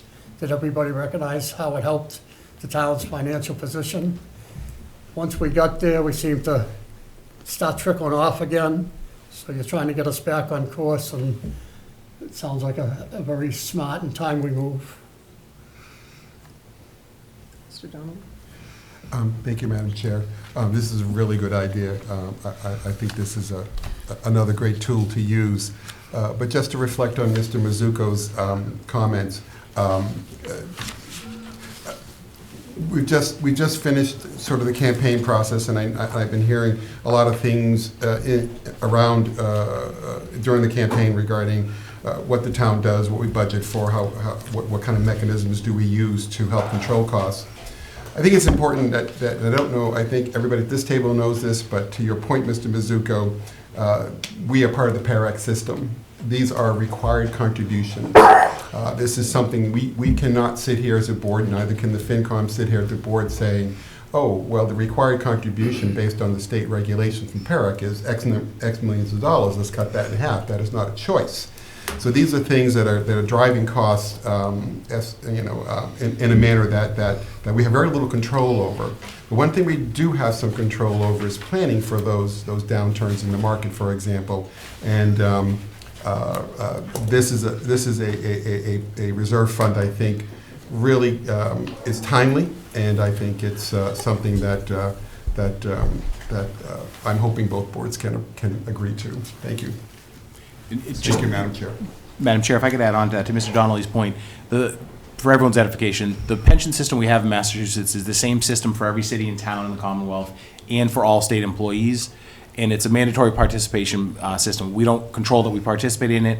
We don't really have any control of the structure of it. It's all state law, and it's every single city and town and every single employee of the Commonwealth. Municipal employees also don't pay into Social Security. As a result, the town as a corporate entity doesn't pay into Social Security. doesn't pay those payroll taxes the way that a normal organization would. So it's a fixed cost, but when you hear people talking about, well, the pensions, this is the replacement for Social Security. And it's still, our contribution realistically is still probably, on a base budget of $140 million, if we have $100 million in salaries, we're below that 6%. We don't pay the teachers' portion. The state kicks that in for every city and town in the Commonwealth, but it's an important number, but it's required.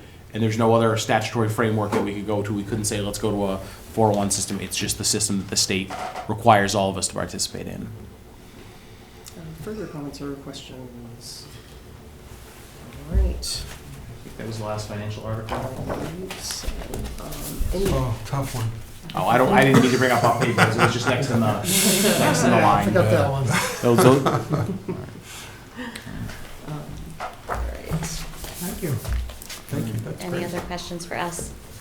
I guess I only have one question from my end, which is, my assumption is that everyone is approaching our planning around sort of the world working as normal. And so I would be in favor of us continue to operate in that way. Like, I don't think that we can try to knee-jerk and react to what's happening in the wider ecosystem necessarily. And I think it's harmless to, for example, do at least the fund, even if we aren't necessarily in agreement on what we're putting in it, and getting that step out of the way, just to have it so that when we do want to maneuver with it, we have it. I'm looking forward to more communication, so that's the part I'm very excited about. So hopefully we can shore up some of our interactions and make sure that everybody's able to freely have information flowing, and I'm very excited for that. So, and we just really appreciate you coming in to see us tonight. Thank you. So- Mr. Donnelly. I just want to thank you for coming in. This has been a great conversation, and I recognize Madam Chair's comment earlier, and I think that to Mr. Plasko's comment, I appreciate the conversation, and I look forward to having these in the future as well. Thank you. Thank you. Oh, Mr. Oh, Sutton. one more comment. Alan, I want to thank you for setting up that tour. I want to say you're doing a spectacular job. It is an unbelievable facility. And I think we have it on the 14th, correct? 14th, 4 o'clock, Middle School Building Committee. Forward to it. Beautiful. All of you are welcome. Are we on time to get that thing open? Excuse me? Are we on time to get that open? Right now, we are on time, under budget. Perfect. You're the best. Thank you. Thank you. Good mantra. Thank you so much. All right, let me flip back to the agenda here. It looks like our next special guests are intended to be the school department. Just talk through the school articles. Welcome back. All right. And then Tony, all right, okay, there we go. Article 3, if we want to dive right in. Sure. So, I'm sure you're all familiar, thanks again for having me.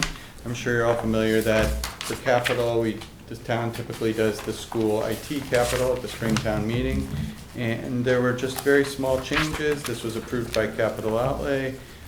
It's going to be $40,000 for a refresh on the television media lab and $30,000 on the computer science lab. So now that the high school's about 12 to 15 years old, things are starting to need to be refreshed, especially technology, is changing rapidly. So some of these labs are going to need to be refreshed now that we're reaching that age.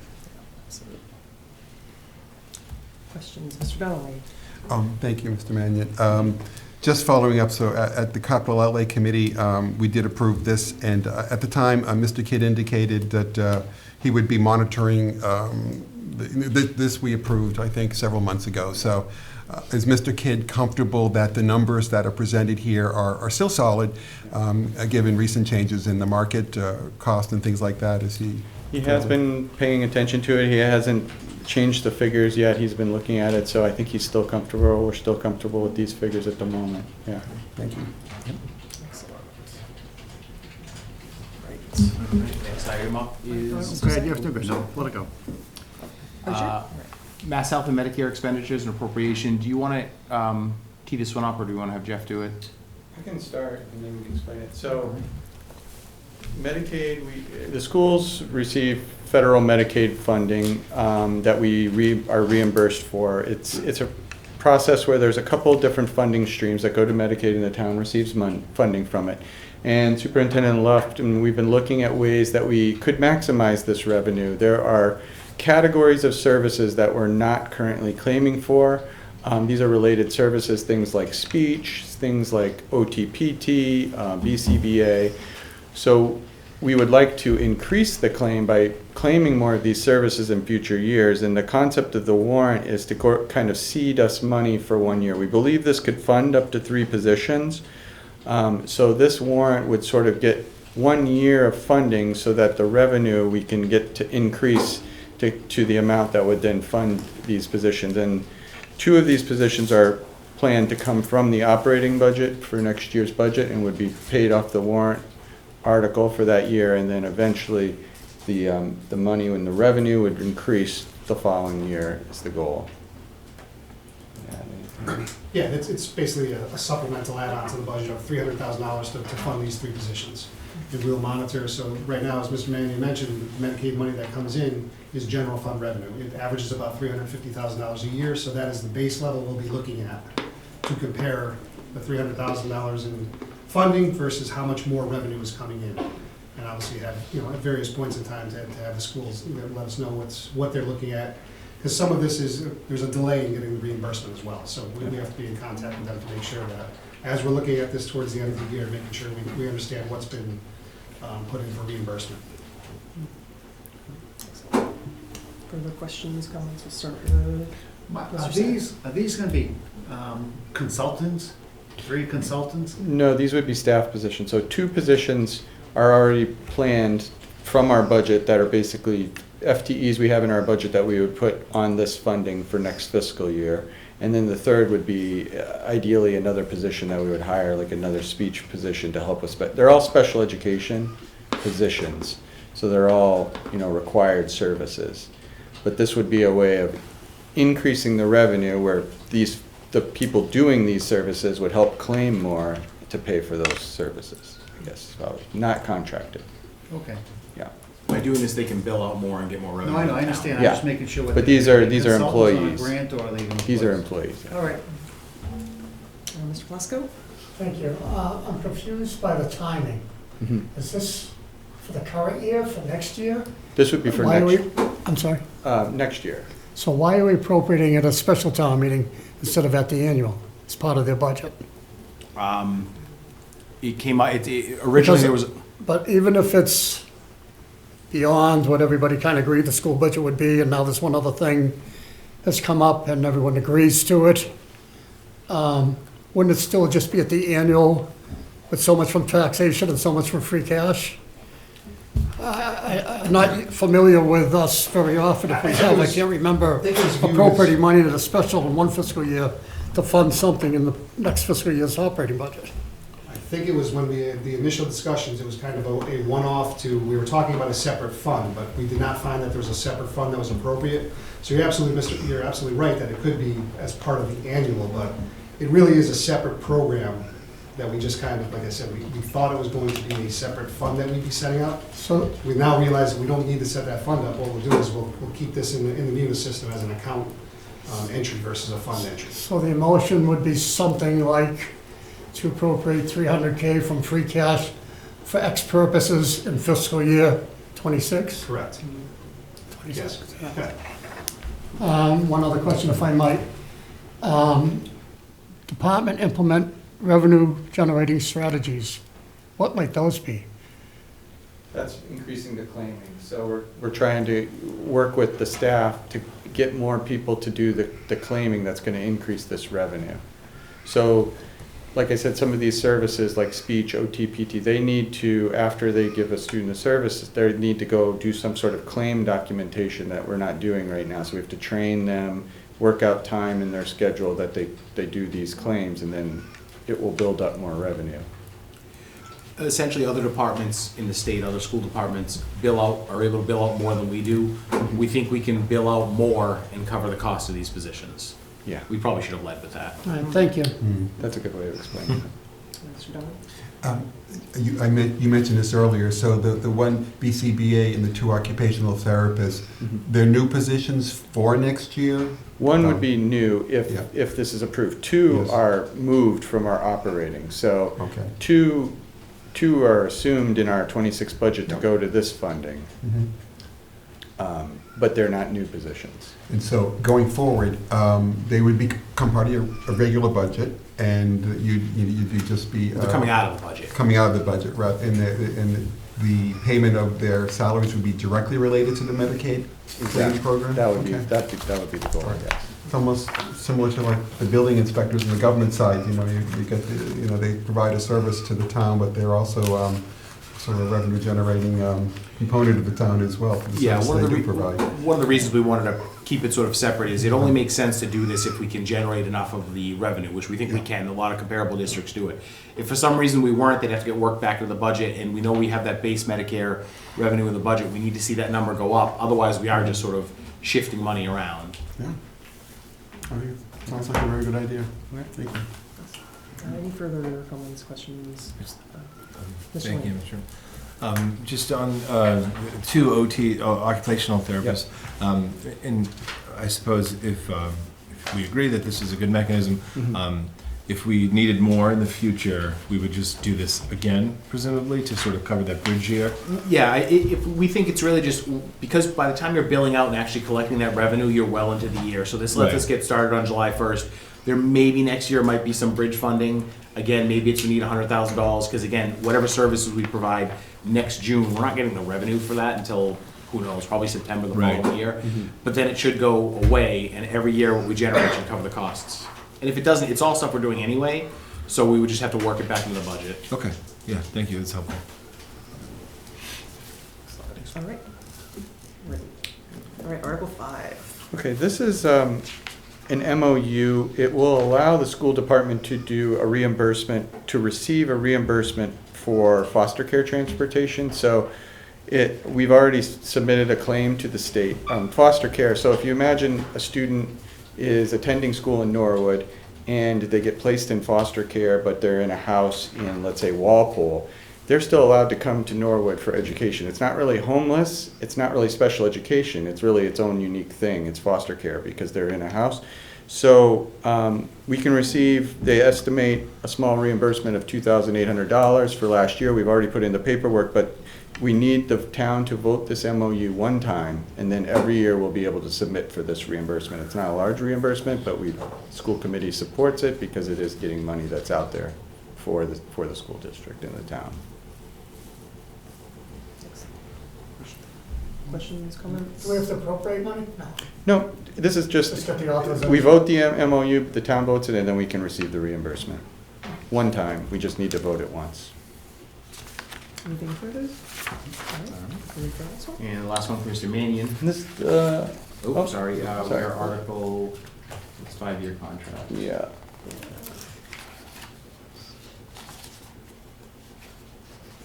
Sorry, give me 1 second. There we go. Okay, so this would just authorize, so we just went through a bidding process for two of our most critical services, food service management and our regular buses, the yellow buses. Those are two of the biggest vendor contracts that we do. They both happen to come up this year. We just, the school committee voted to award these contracts, and they'll be 3-year contracts.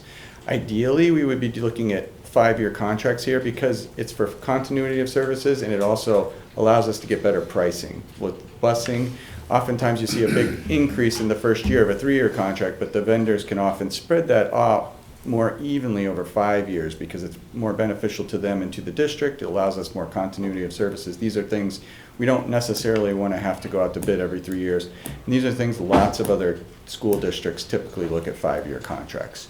So we're just about to go into 3-year contracts, but this will queue up that in the future we would be able to go and look at 4 or 5-year contracts for these services.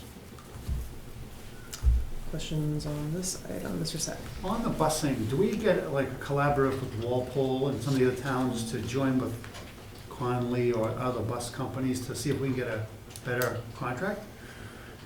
Some towns and districts look into that. We're a pretty big operation here, so I think we use 16 buses. I mean, when you're collaborative, it's smaller districts probably look at that because you're sharing. I mean, our transportation, I will say right now, is like, it's completely maxed out. Like, we're at our limit. We're adding 2 or 3 buses. We're not sure if it's 2 or 3 yet in the budget for next year for the middle school, which is going to help immensely. even with our special education vans, I mean, everything from all the school student move-ins, we're just completely at our max right now. So it's something we can look into, but I think with a district as big and with the needs of a district like Norwood, it's usually better to just have it dedicated to you. There's also not a lot of vendors out there for school No, I know. transportation, Yeah. which is, I'm just thinking how people join a collaborative with the oil or gas. It's true. Yeah, okay. I mean, Something to look it's into. always something to consider, and All some towns do that, yeah. Further questions or comments? All right, seeing none, we can move ahead. I think that's the last of the school articles. Thank you all very much. All right, very much. thank you, Sean. I think we have community preservation. Yes, I believe I saw some in the hallway. You can go if you want to. Yeah, welcome them in.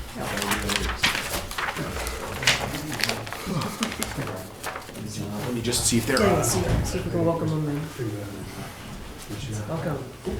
Yep, come on in. Appreciate it.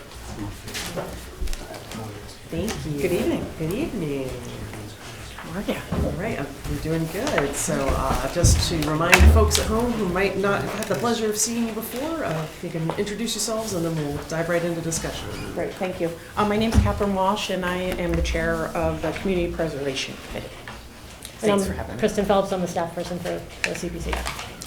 All right, and go ahead Dive and in. give us some background on this item. Okay, so I assume that you all received the materials and have had a chance to review them. And so just on a high level, we currently have some estimated revenue projected for FY26 on the order of just under $1 million. And that will give us an available balance for appropriation for FY26 funds of a little bit over $3.3 million. And we have 7 projects that we are proposing to move to town meeting, and the value of those 7 projects is $748,000. So if we were to approve all of the projects, we would have a remaining available balance of about $2.5 million.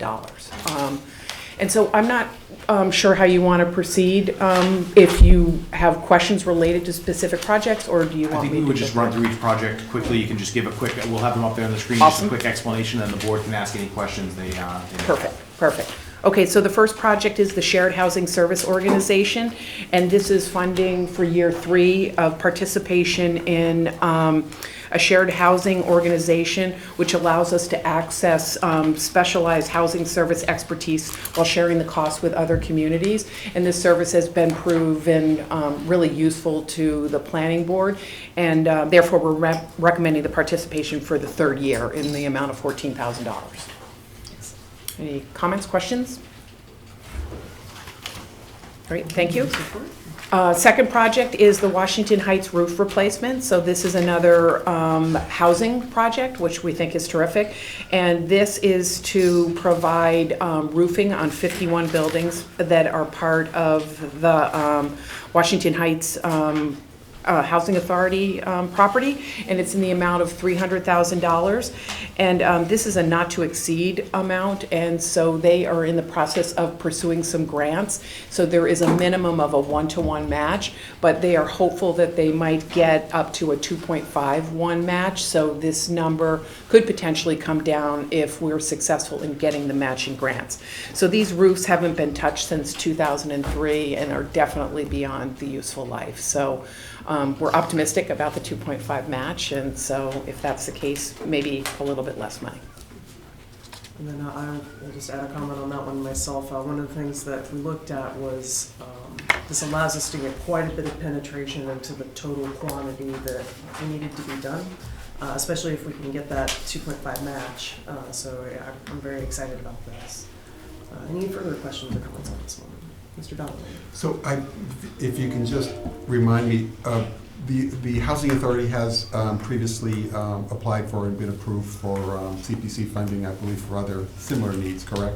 I think windows and siding. Yeah, Right. that's what I The Houghton recollected Village, too. yes, Okay. yes, for $350,000. And just from a housing perspective, since the town doesn't operate housing directly, I think this is a really good example of a partnership the town has through CPC to address housing issues for residents of Norwood. The Housing Authority is separate from us, but they have been a beneficiary of CPC funding before, and that has done, that has really benefited the residents of our housing authority. So, I applaud the CPC for working with this applicant once again to address a specific need such as this. So, thank you very much.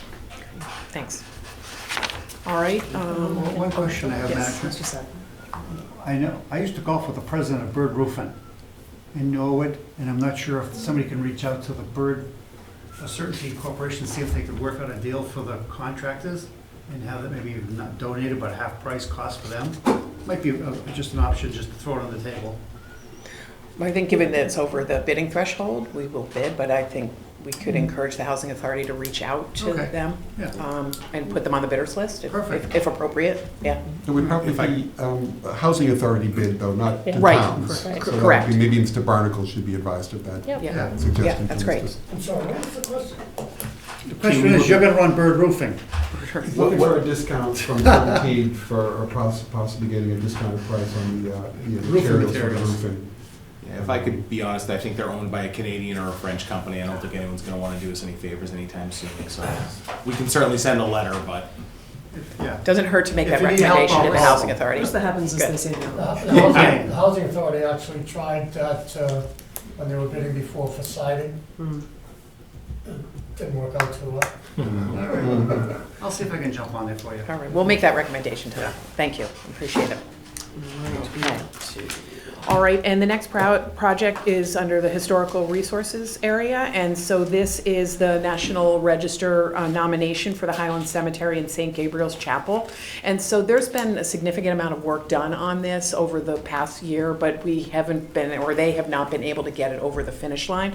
So they've asked for $24,000 to be able to complete the necessary research and application completion and a little bit of a buffer in case they come back with questions or anything. So we're optimistic that we can get this over the finish line and get this placed onto the National Register of Historic Places. So it's the Highland Cemetery, and it also includes the chapel. And the dollar value is $24,000. Questions on this item? Thanks, this will be great to accomplish. The next one is in the open space and recreation category, and so this is the Balch School and the Elliott Field ADA ramp.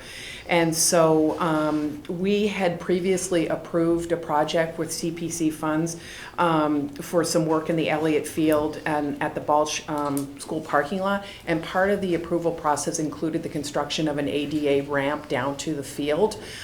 There was a metal ramp that was proposed, and after construction of the Elliott Field and some of the parking lot rehabs, it was determined that the longevity of the designed ramp and some of the switchback and related grades required for ADA didn't really meet the requirements. And so DPW is proposing that we do a more concrete, no pun intended, ADA ramp that includes more linear footage to accommodate the grade, and so there's a few switchbacks with the associated railings to accommodate wheelchair accessibility. And so what they're proposing to do is take the money that was not used to do the ADA ramp and this additional funding to be able to construct this ramp that would give access for handicapped people to the park. So, My comment isn't to your committee, and I don't have personal opposition, if you will, to having handicap accessible use of those facilities down there.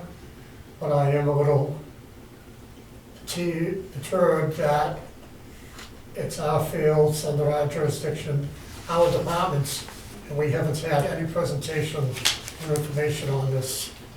And I'm a little concerned about the process, but that's just an editorial comment at this point.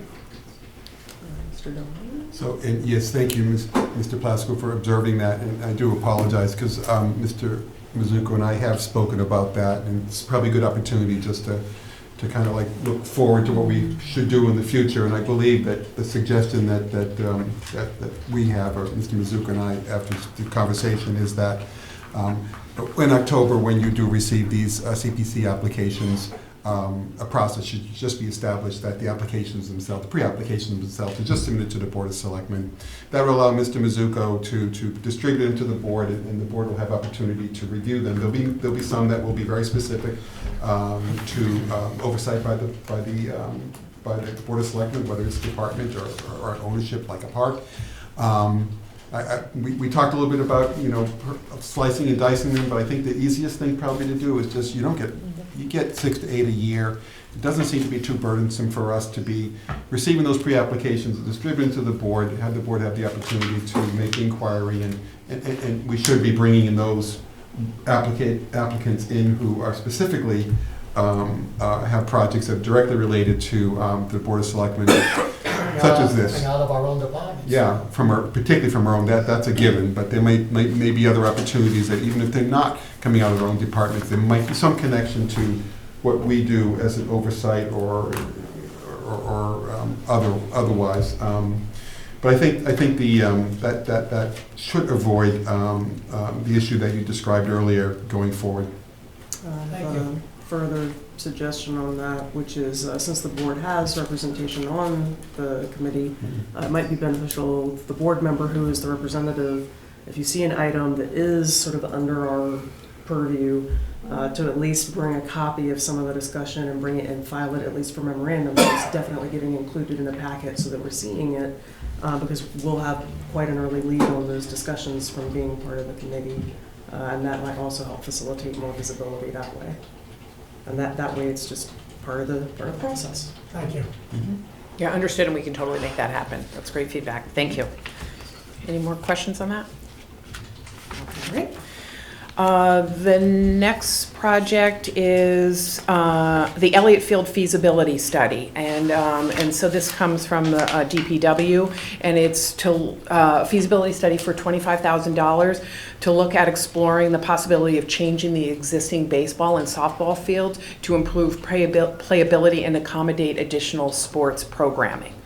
And so they feel like this would be really helpful to expand, increase use of the fields. I have a half a ditto. We didn't hear about this from our department heads. It's a small amount of money, but I also need to get more information as far as whether supporting it or not, because I'm not so sure we want to be using those fields as they are for other type of activities. So I'd like a little further explanation, advocating for, if you will, by Mr. Ryan, whoever is behind it, so that we know it makes sense to us, because right now, I'm not so sure I buy it. Understood. I really hope the process next year will get it in front of you sooner so that we can be more responsive to your concerns. So understood, and we'll get with Mr. Ryan about getting more information to the I think, selectmen. Madam Chair, I think we can Okay. take care of that Okay, ourselves. awesome. Thank you. Yeah. Okay, great. Mr. Sir. Just one information, on the ramp and the reconfiguration, is the ramp, if we do something with it, gonna be in the problem where we're studying the 25,000 for the fields? No. The building of it? No. So you got a print, you see. They're separate. Okay, I didn't know. Separate, but close, but separate. Okay. Yes, yes. All right, thank you. Okay, thank you. All right, next. Next is the Land Conservation Fund transfer, and so we've done this numerous times. There is a recommendation to transfer $10,000 from the open space into Conservation Commission's Land Trust fund, and so we use that to purchase land or also do any services related to the purchase of land, such as like title searches, deed work, surveys, appraisals, that type of thing. And so the current balance is about $144,000, and so this enables us to have money available should some important property become available that we could incorporate into open space. May I ask a question of the chairman, or the general manager? I don't think I looked at your budget to that line item. We have 10K budgeted. It is included in the operating All right, budget. thank you. Any further comments, questions? All right. Okay, and the final project is the Guild Pond feasibility study. And so this is a project that would be funded out of the Open Space and Recreation. And this is a joint application from the Conservation Commission and the Norwood Sportsmen Association. And so this would be $200,000 to perform a feasibility study to program out how we might better utilize the Guild Pond. And so we would look at gathering input from neighbors, looking at potential design options, doing cost estimates, survey of existing conditions to make this more usable. If any of you have been by there, it's really overgrown and there's a lot of vegetation. And so there'll be an assessment of should we potentially clear the vegetation? Could it be used for increased fishing, boating? And so Conservation Commission is very much interested in that as Concom rep. We're already identified certain grant opportunities that we might potentially take advantage of as we develop the feasibility study and potential design options. Mr. Plasko. Another question. I understand the positives of this, but for a couple of years, I think the state rep and others have been trying to get funding for the dam upstream from New Pond. And how serious is that situation? If there isn't funding there, are we throwing good money off the bat, you know what I'm saying? Is one contingent on the other, possibly? Yeah, so there's some dam assessment work going on, you're absolutely right. And so I think that will be part of the feasibility study to determine what's happening there and what the potential impacts of no action or action would result in the designs for Guild Pond. Okay, thank you. Mr. Lane. Thank you, Madam Chairman.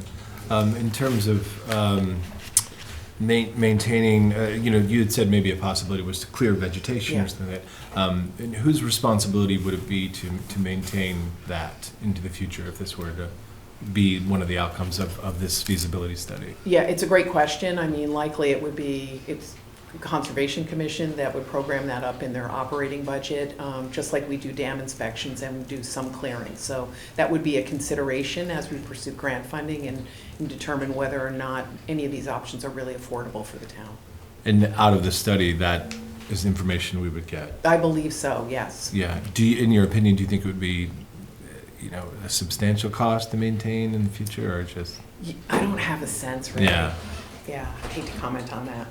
I'm sure Mr. Greeley and the Trails Committee would love to volunteer to maintain this. Yeah. There you go. Yeah. All we gotta do is send Joe Barrett out there with a couple of tools. Yeah, that's right. Maybe a summer intern. Hand digging. No, And sediment. if you could just elaborate on what the Sportsmen's Association's role would be? Yeah, so they have a very big interest in making that a more usable, option for the neighbors. And so, the land that they, I believe, lease, there would be parking there available. And, the Conservation Commission would like sort of more visibility that there is parking available. And, their big event is the fishing derby. And so obviously we would like to support that.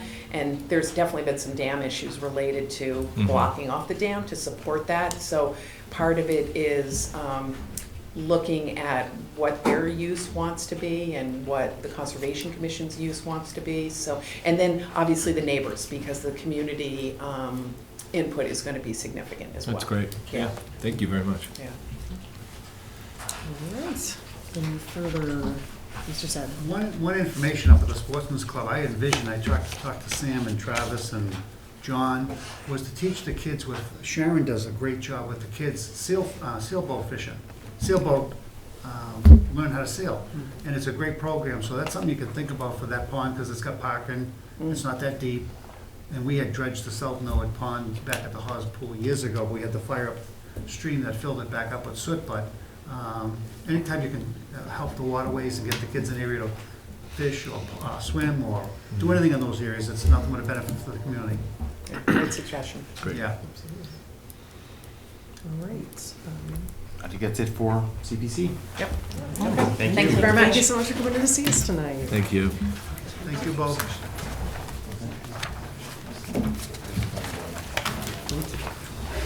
right, and so now we're a little behind, but we are up to. Not too bad. Yeah, 4.6, if the folks from planning are ready to come in. Did you get that real 23 there? Michael Jordan's? Yep, come on in.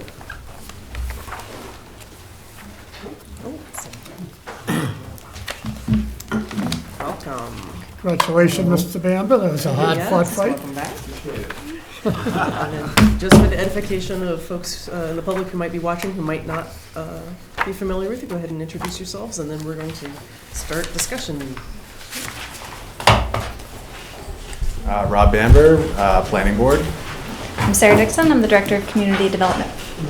And don't forget about Deb. Debbie Holman, Planning Board. Excellent, thank you. All right, Sarah, would you like to lead us through Articles 7 and 8? Do you want me to actually start with this one, Sarah? Yeah, since this it's- is Tony's. Thank you, can Madam. speak to it. Thank you, Madam Chair. This is a request from one of the hospital, it's a zoning change request from the hospital task force, specifically looking at the Medical Properties Trust land transaction that we're trying to enable. This would simply remove the medical services overlay district and just replace the underlying zoning with medical services. When we first changed the zoning to allow the new construction a couple years ago, we threw the overlay in as quickly as possible to get it done. They wanted to pull a permit. We wanted to make it happen. So we're revisiting it at the request of one of the working groups of the task force to just make sure that the hospital area is zoned just for medical services. Same exact allowance. We're just removing any potential other uses. Great. And then any further? Just a question, are we, I know we're doing a great job with that, but the legal department approved that kind of? Yep. Okay, yeah. Mr. Donald. So, thank you. So this was what we didn't have on our draft warrant of a couple weeks ago. So if someone could explain, we would be going in to approving this warrant without the benefit at this point in time of the planning process. So from a planning perspective, what is required in order to bring this forward to the town meeting? There'll still be a planning board public hearing. And that will be something that can be scheduled before we meet in May? For town meeting, yes. Would it be completed, do you think? Yeah, so planning board would need to schedule a special hearing. We believe we could submit the advertising and have, if we can get a quorum, the week of May 5th. Is there any sense, and I think I know the answer to this, Mr. Rizzuto, but is there, I understand where the task force is coming from, but I do worry sometimes with planning articles that when we kind of accelerate the process a little more than normal. I'm not advocating for this, but is there any downside to going through the process completely and then bringing this forward in the fall? So I'm just wondering what the task force is thinking in terms of why now not complete the process more thoroughly and bring it forward in the fall. Sure. Two things. One, it's housekeeping. This was always the intention, and we threw an overlay district together because it was quicker and easier to do. Several years ago, we were throwing everything we could as quickly as possible. Just an example of that, I know at the hospital task force public meeting, we had somebody say, how come the town didn't, they said they didn't even know who MPT was, and we went back and looked at the deeds that the board actually signed, and the easement we gave up was to MPT. And I think at the time, nobody really even knew there was a difference. So A, it's housekeeping. B, we're not actually changing what's allowed under the medical services zoning. It's just making it the underlying zoning, removing any potential for the light industrial is what's under there, just removing any potential. That particular working group would counter the why not wait with, well, why are we going to wait another 7 months? This particular group has been meeting probably weekly. Thank you. Mr. Lyon. Thank you. Yeah, along the lines of what Mr. Donnelly was saying, I think I understand why we would do it, but what is there now, the hospital was permitted under the overlay district, right, the medical services overlay district. That's not going anywhere. I don't think anything else would be coming in the interim. To Mr. Donnelly's point, though, I think maybe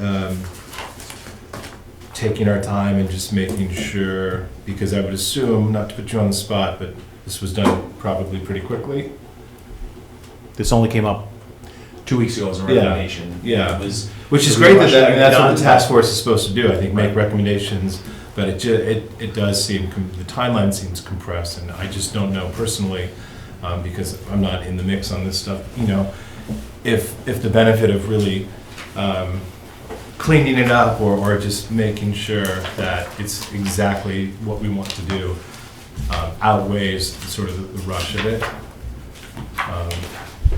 But if the intent is the same, maybe Correct, we're that's. not looking to actually change the zoning, and again, because of where our town meeting timeline is, and we can call a special town meeting at any time, why we wouldn't call a Don't town meeting threaten for. that. Yeah, we wouldn't call a town meeting for just one simple article, so why wait till November, and then it takes time for zoning to actually get approved beyond that?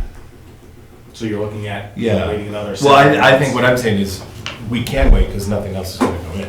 Well, that's true, but in terms of what this particular working group is working on and trying to create a land transaction, they feel that it's important we begin the process of isolating the property and getting it down to a particular value and a specific use. And from my standpoint, a big thing I'd like us to be focusing on is telegraphing that the town is willing to do what we need to make sure this happens. And so some of this is also optics. It's making sure that somebody who isn't as familiar with the Commonwealth, like if we start seeking out an operator who isn't right in our backyard, they need to see, yes, the town of Norwood is very focused on this topic, and they are going to make sure that we do whatever we need to do so that there are no longer than needed little fiddly bits to work through. They need to be seeing that we are focused on this, we are going to make sure that we get a hospital back.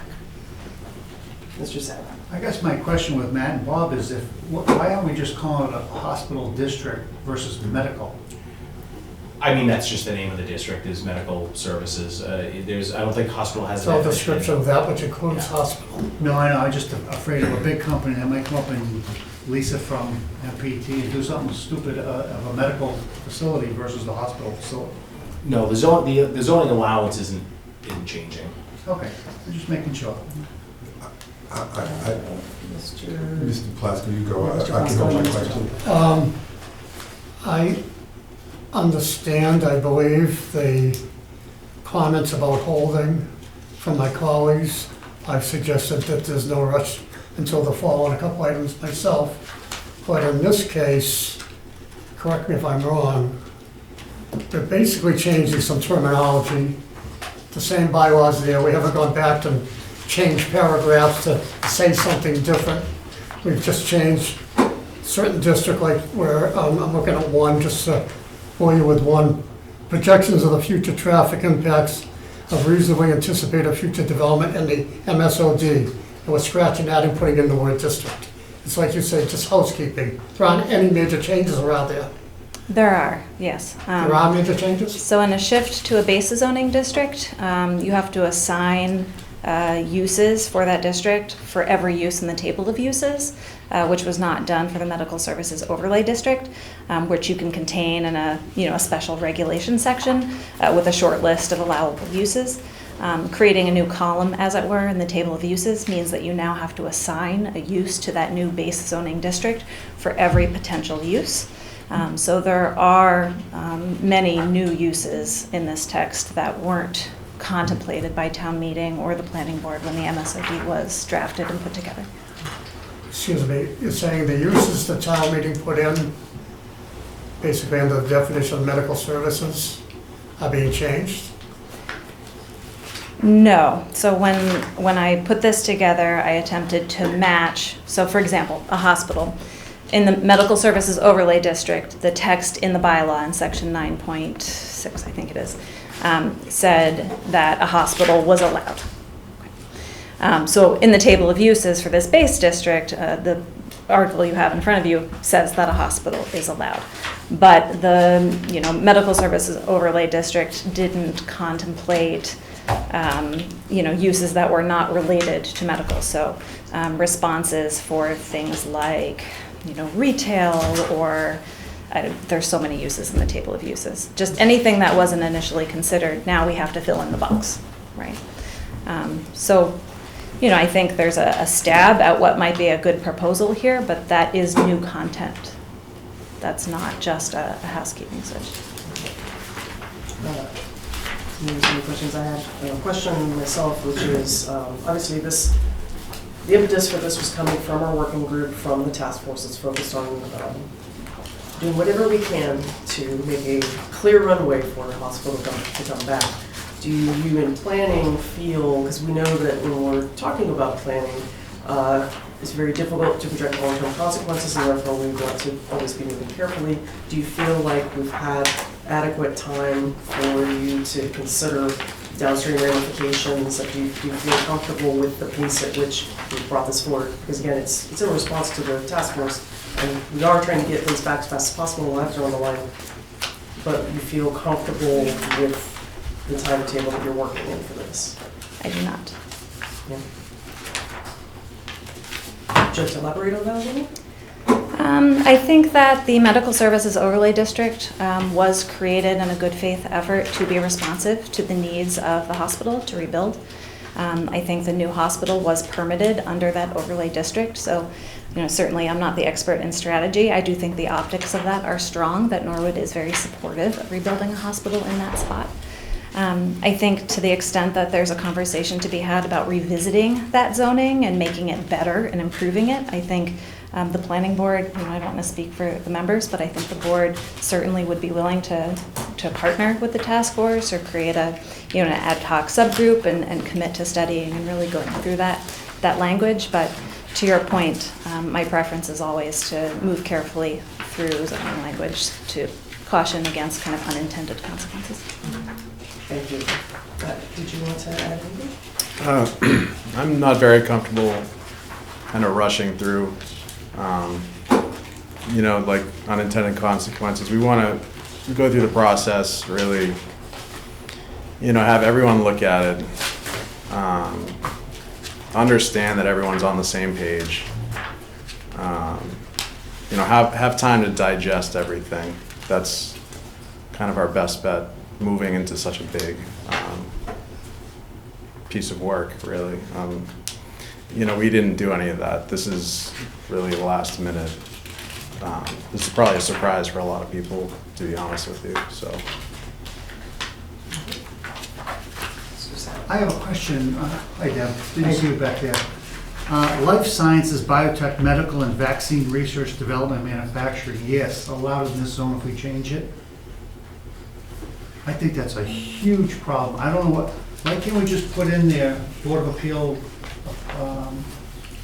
granting versus, a company up the street will come in and buy that within a heartbeat and take it over and we're dead.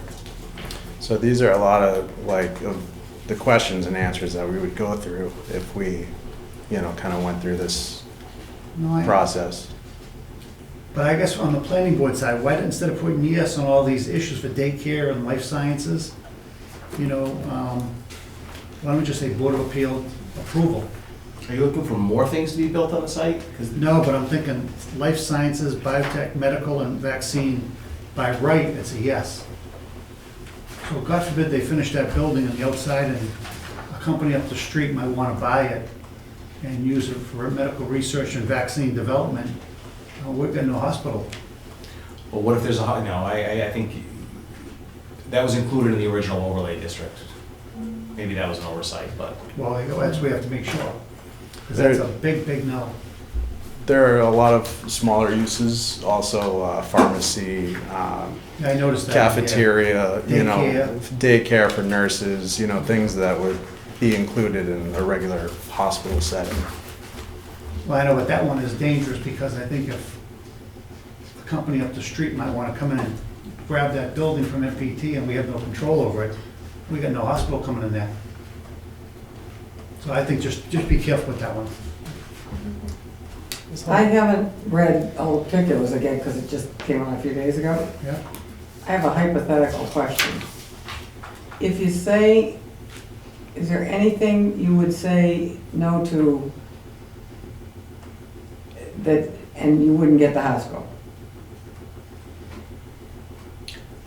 Is that clear, or didn't make that clear? No. As in, Okay. what would be the circumstance under which we would Would say say it's no to not any of worth those it? things because the hospital's the one that's gonna be pushing, correct? Correct. We only want to push the hospital. We don't want anything else up there but a hospital. Okay. Nothing but a hospital. Nothing but a hospital. Acute care hospital. Correct. Yeah. So I think what I would like to do, because I haven't read it, is, I mean, I'm assuming some of the things are in there like a chapel, a luncheon, a daycare, all of those things that weren't addressed. Were they addressed there? But in the first time, because it's a hospital? Yes. And that's all supportive of the hospital. So there's more things in here, but are we gonna say no to any of them because we want this hospital? Would we derail the hospital process? That's my question. I think you could have Deal Board with of any Appeal of those. decision or and approval if something went to a daycare or a golf cart If or. it's related to the hospital. Yeah, we want a hospital, 100%, but I The whole think, recommendation is to make sure it's only a hospital. So even this is an example of why we would take a long process and think about what we're doing, moving Well, we through. did that before when we did the MOU, when we did the overlay district. I And we think put in- that was we put quick. in- We put in all the uses that would be somewhat associated or related to a hospital setting that we found acceptable. And those are all in there now. We haven't, to the best of my knowledge, we haven't taken any of those out. Right, and part of the reason we also did an overlay district at the start, the original proposal included a lot more land than just what's, the overlay district is there. There was originally the plan was a significantly wider, I mean, I don't know why we were thinking a mega campus, and then it was toned down to a much smaller amount at the last minute. So the list of parcels that's in the map article does include the land that was in the overlay district, which is not just the parcels located at MPT's land holdings. The original plan was a much Yeah. wider, I just saw that it was just for 800 Washington Street, which isn't. well, it's the core of this. This is just Yeah. the, That's the summary. That might be going to my next question, but if we're discussing Article 8 at the same time, you have references to 2.5, 2.44. We don't have a map. Is this, as it's referenced there, just 800 Washington Street? No. Is it across the other side of Whale? Yes. So it's everything that is the current overlay district? Yes. And I had raised a question, and there's been several versions of the warrant out, so I'm not sure I have the right one. But I was concerned that while the intent, as I understand it, of the recommendation from the task force is that we tie it up just for a hospital, that in doing that, the purpose is to get rid of the underlying district, so rezone it rather than overlay. But I'm not sure that this language, it changes the overlay to a district. I don't see anything that gets rid of the existing underlying district. We did review that question with town council, and I believe Mike Rosen on the manager's office behalf inserted the line saying, changing the zoning district designation from the MSOD and general business district, which is a reference to the current existing base district, to the medical services district. And town council agreed that that accomplished the purpose of I'm sorry, rezoning I the base couldn't hear you. district. I know Mr. Rosen told me town council was questioned or requested assistance on that and offered some advice.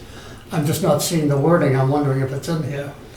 The most recent version I saw did include insertion of a reference to the general business district that town council believed answered your question, to ensure that it makes clear that they're changing the zoning I district. see it now. I was looking at the paragraph before. Yeah.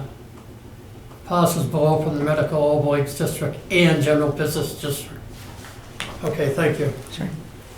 And make sure that was there when you got the town meeting for no reason. Anything further on this one? Any further comments from planning? All right. Article 9. Mr. Manager or Sarah, who'd like to speak to this? Sarah. Okay. So this is an update to our floodplain management bylaw. The National Flood Insurance Program requires that participating municipalities adopt these regulations as part of their local bylaw. in order to continue to participate in this program. There's two parts of it. The updated FEMA maps came out earlier this year. They redefine the overlay district boundaries.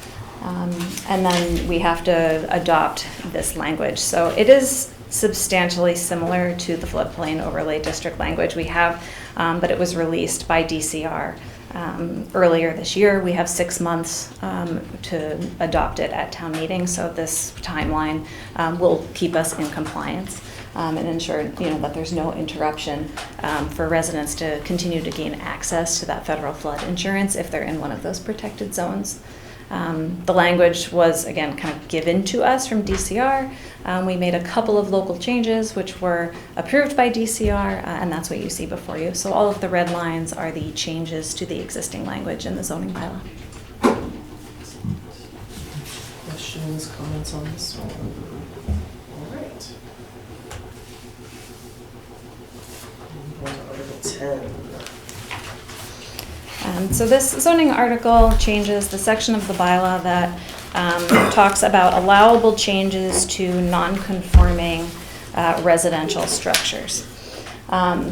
So this kind of gets deep into the zoning wonkiness of our bylaw, so I'll try to kind of keep it high level, and if you have more questions specifically, we can go to that.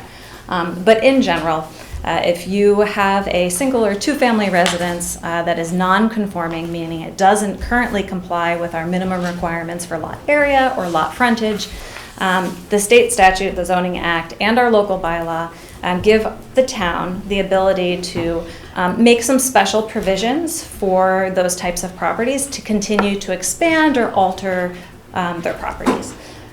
It's up to the municipality to determine what that line is for additional review and what can be done by right.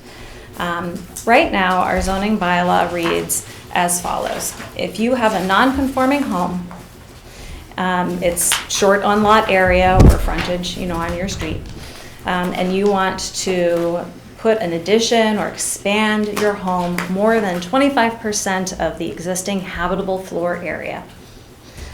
If you're under 25%, you can do it by right. So that just means you go and you get your building permit. If it's over 25%, which is most people's additions, right? That's a fairly low figure. Then it requires a special permit from the Zoning Board of Appeals. Right now, our zoning bylaw does not make any distinction between those types of alterations and expansions that would create a new nonconformity.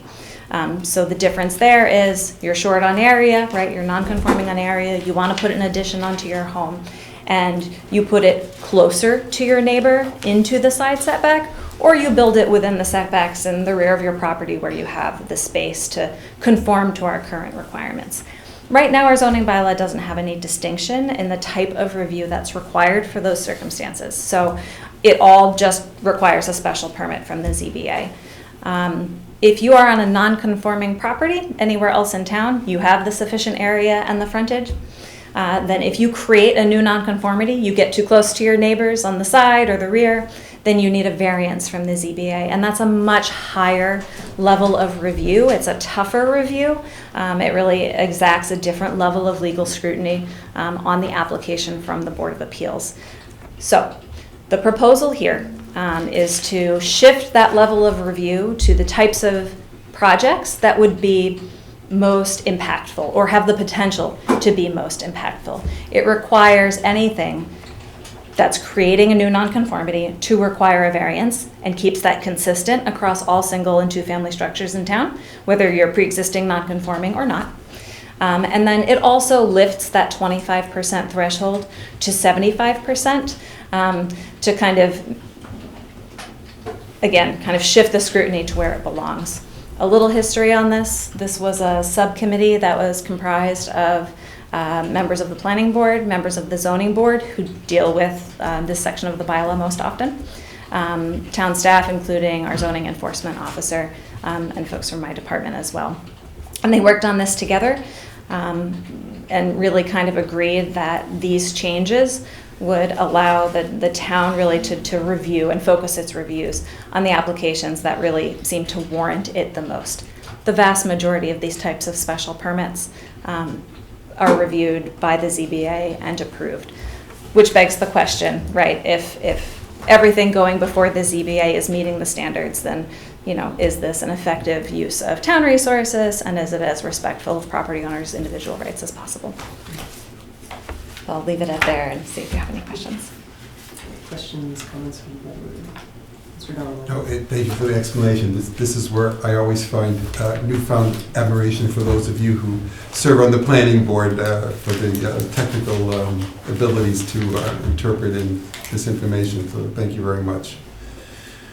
I'm fine with it. It's just you guys have a tough job when I read things like this. Thank you. Any comments, questions? All right. Here's Article 11. Okay, so this article is a fairly straightforward article. Last March, a special town meeting created a new zoning overlay district, the MBTA Communities Multifamily Overlay District, which created a new column, right, in our table of uses. At that same meeting, it also created new rows for kennels, personal and commercial kennels. Because they were both created at the same time without any assurance that one would be approved before the other, what we have now is a blank space, right, in the areas where those sections meet. So what this does is it kind of corrects that omission and establishes that these kennels would not be permitted in the MBTA Communities Multifamily Overlay District. Comments or questions on this item?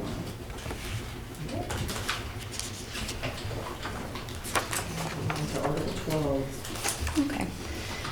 So this last one seeks to clarify an area in our table of uses that I would consider this a drafting error. To your points, Mr. Donnelly, very often the technical kind of implications of zoning language can sometimes come down to syntax, right? And how the sentence is structured, and right down to the wording. Does it actually enforce what you intended to enforce? It came to our attention recently through the building department that the way the wording here, which is related to the ability of property owners to have multifamily housing uses in the Boston Providence Highway District, did not achieve the intended purpose. So back in 2021, Planning Board brought a series of zoning articles to town meeting, which were passed, that created the Boston Providence Highway District, all up and down Route 1. And also created two mixed-use overlay districts, one around the Vanderbilt Park and the other one up where we call the Northern Gateway, where University Ave and Everett come together with Route 1. Lots of discussion at that time, as I'm sure you all remember, about the impacts of multifamily housing. There was an extensive traffic study that was done in response to public concerns, a lot of engagement from the planning board, a lot of discussion. All of our materials from that time, all of our correspondence internally with our consultant at the time, all points to the fact that the intention here was to only have multifamily housing in the MUODs, not universally all up and down the Boston Providence Highway District. We can confidently say that was the intention of the planning board. In our presentation materials to town meeting, that was communicated. But unfortunately, the sentence structure here, the syntax of how it's represented in our zoning bylaw, does not achieve that. And it can be interpreted that multifamily, as it's currently written, is permitted all throughout the BPH, without any additional special regulations that we have in recent years included for multifamily housing development. Kind of thinking of MBTA communities as an example, there are a lot of special regulations associated with those districts, like open space and parking and landscaping requirements and things that serve to make that use the best possible, manifestation of that for the town. There's none of that for the BPH. So planning board would like to, request that this article be placed on the warrant to clarify in the footnote that the yes for multifamily housing in the BPH be limited only to the MUODs. Mr. Said. I guess my question is, when we approved this back in '21, why wasn't it picked up from anybody at town meeting that Route 1 was allowed to have apartments? Does Mason Island or any of these big parcels have the right to put apartments in there now?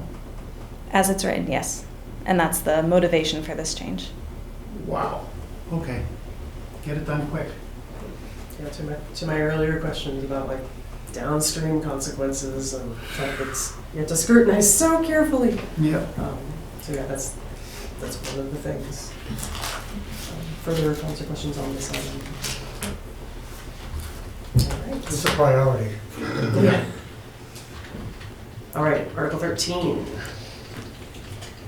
So this deals with accessory dwelling units.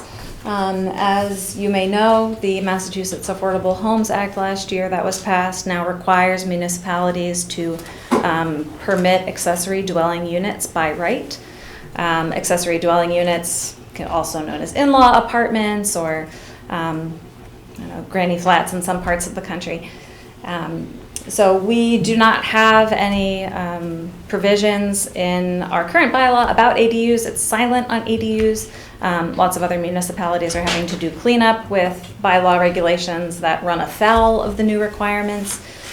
We don't have any of those.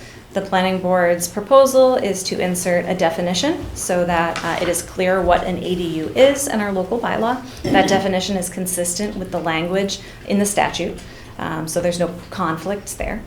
And also to add a line to the use table declaring where this use would be permissible.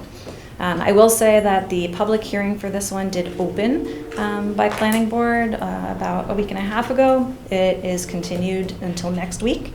There was some question and discussion about whether or not the planning board wanted to recommend a revision that would clarify that this use was only allowed by right in the residential districts. But they've not taken any formal vote on that yet.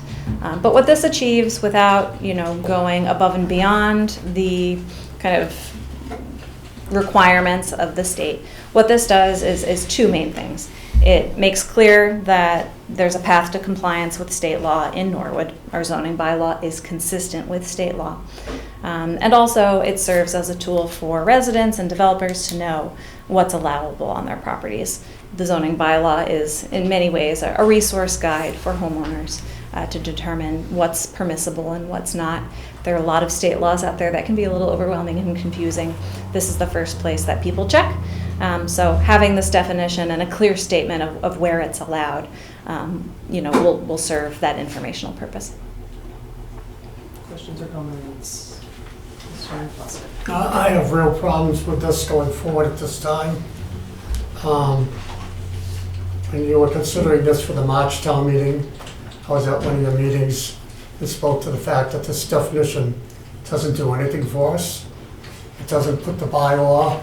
The law says this is a matter of right, and it has certain guidelines, if you will, for less than a better way to say it, of certain conditions the town can put on this in the form of a bylaw.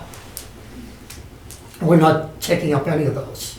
Things like whether or not to have restrictions on short-term rentals, height restrictions, different things that the law says we can have a say in. We have to, and any of those things that we might feel are important, dimensional setbacks and so forth, we have to take them and look at them carefully, because if we don't, they might be in contradiction to the law and might be restrictive to the point that they're unenforceable. This isn't doing any of that. All this is doing, as I see it, and I believe Attorney Hearn said something similar to you at a recent meeting, it gives part of the definition. It doesn't even give the whole definition. I think you just said that this shows that our bylaw is consistent with state law. It does no such thing, in my opinion. State law says that every town ADUs are allowed as a matter of right. So we don't need to say that, they say it. And putting in the definition doesn't put us in compliance, it just repeats their definition. It doesn't make our bylaw, there may be sections of, well, how am I trying to say this? There may be sections of our bylaw now, such as setbacks and everything, that are too restrictive and can't apply to an ADU, and that's why we have to do them separately. So, I think we have a big concern here. We use the definition as approved in the law, and it ends with, the second part, it ends with, is no larger in gross floor area than 1.5% of the gross floor area of the principal dwelling, or 900 square feet, whichever is smaller. And that's where what you're proposing on the warrant ends. But it goes on to say, and is subject to such additional restrictions as may be imposed by municipality, including but not limited to additional size restrictions and restrictions or prohibitions or short-term rental is defined in section 1 of chapter 64G, provided, however, that no municipality shall unreasonably restrict the creation or rental of accessory dwelling units that are not short-term controlled. So it just seems to me that we're doing nothing. What we're gonna do is we're gonna go to town meeting, we're gonna propose something that people are gonna say, yeah, what's the details, where is it?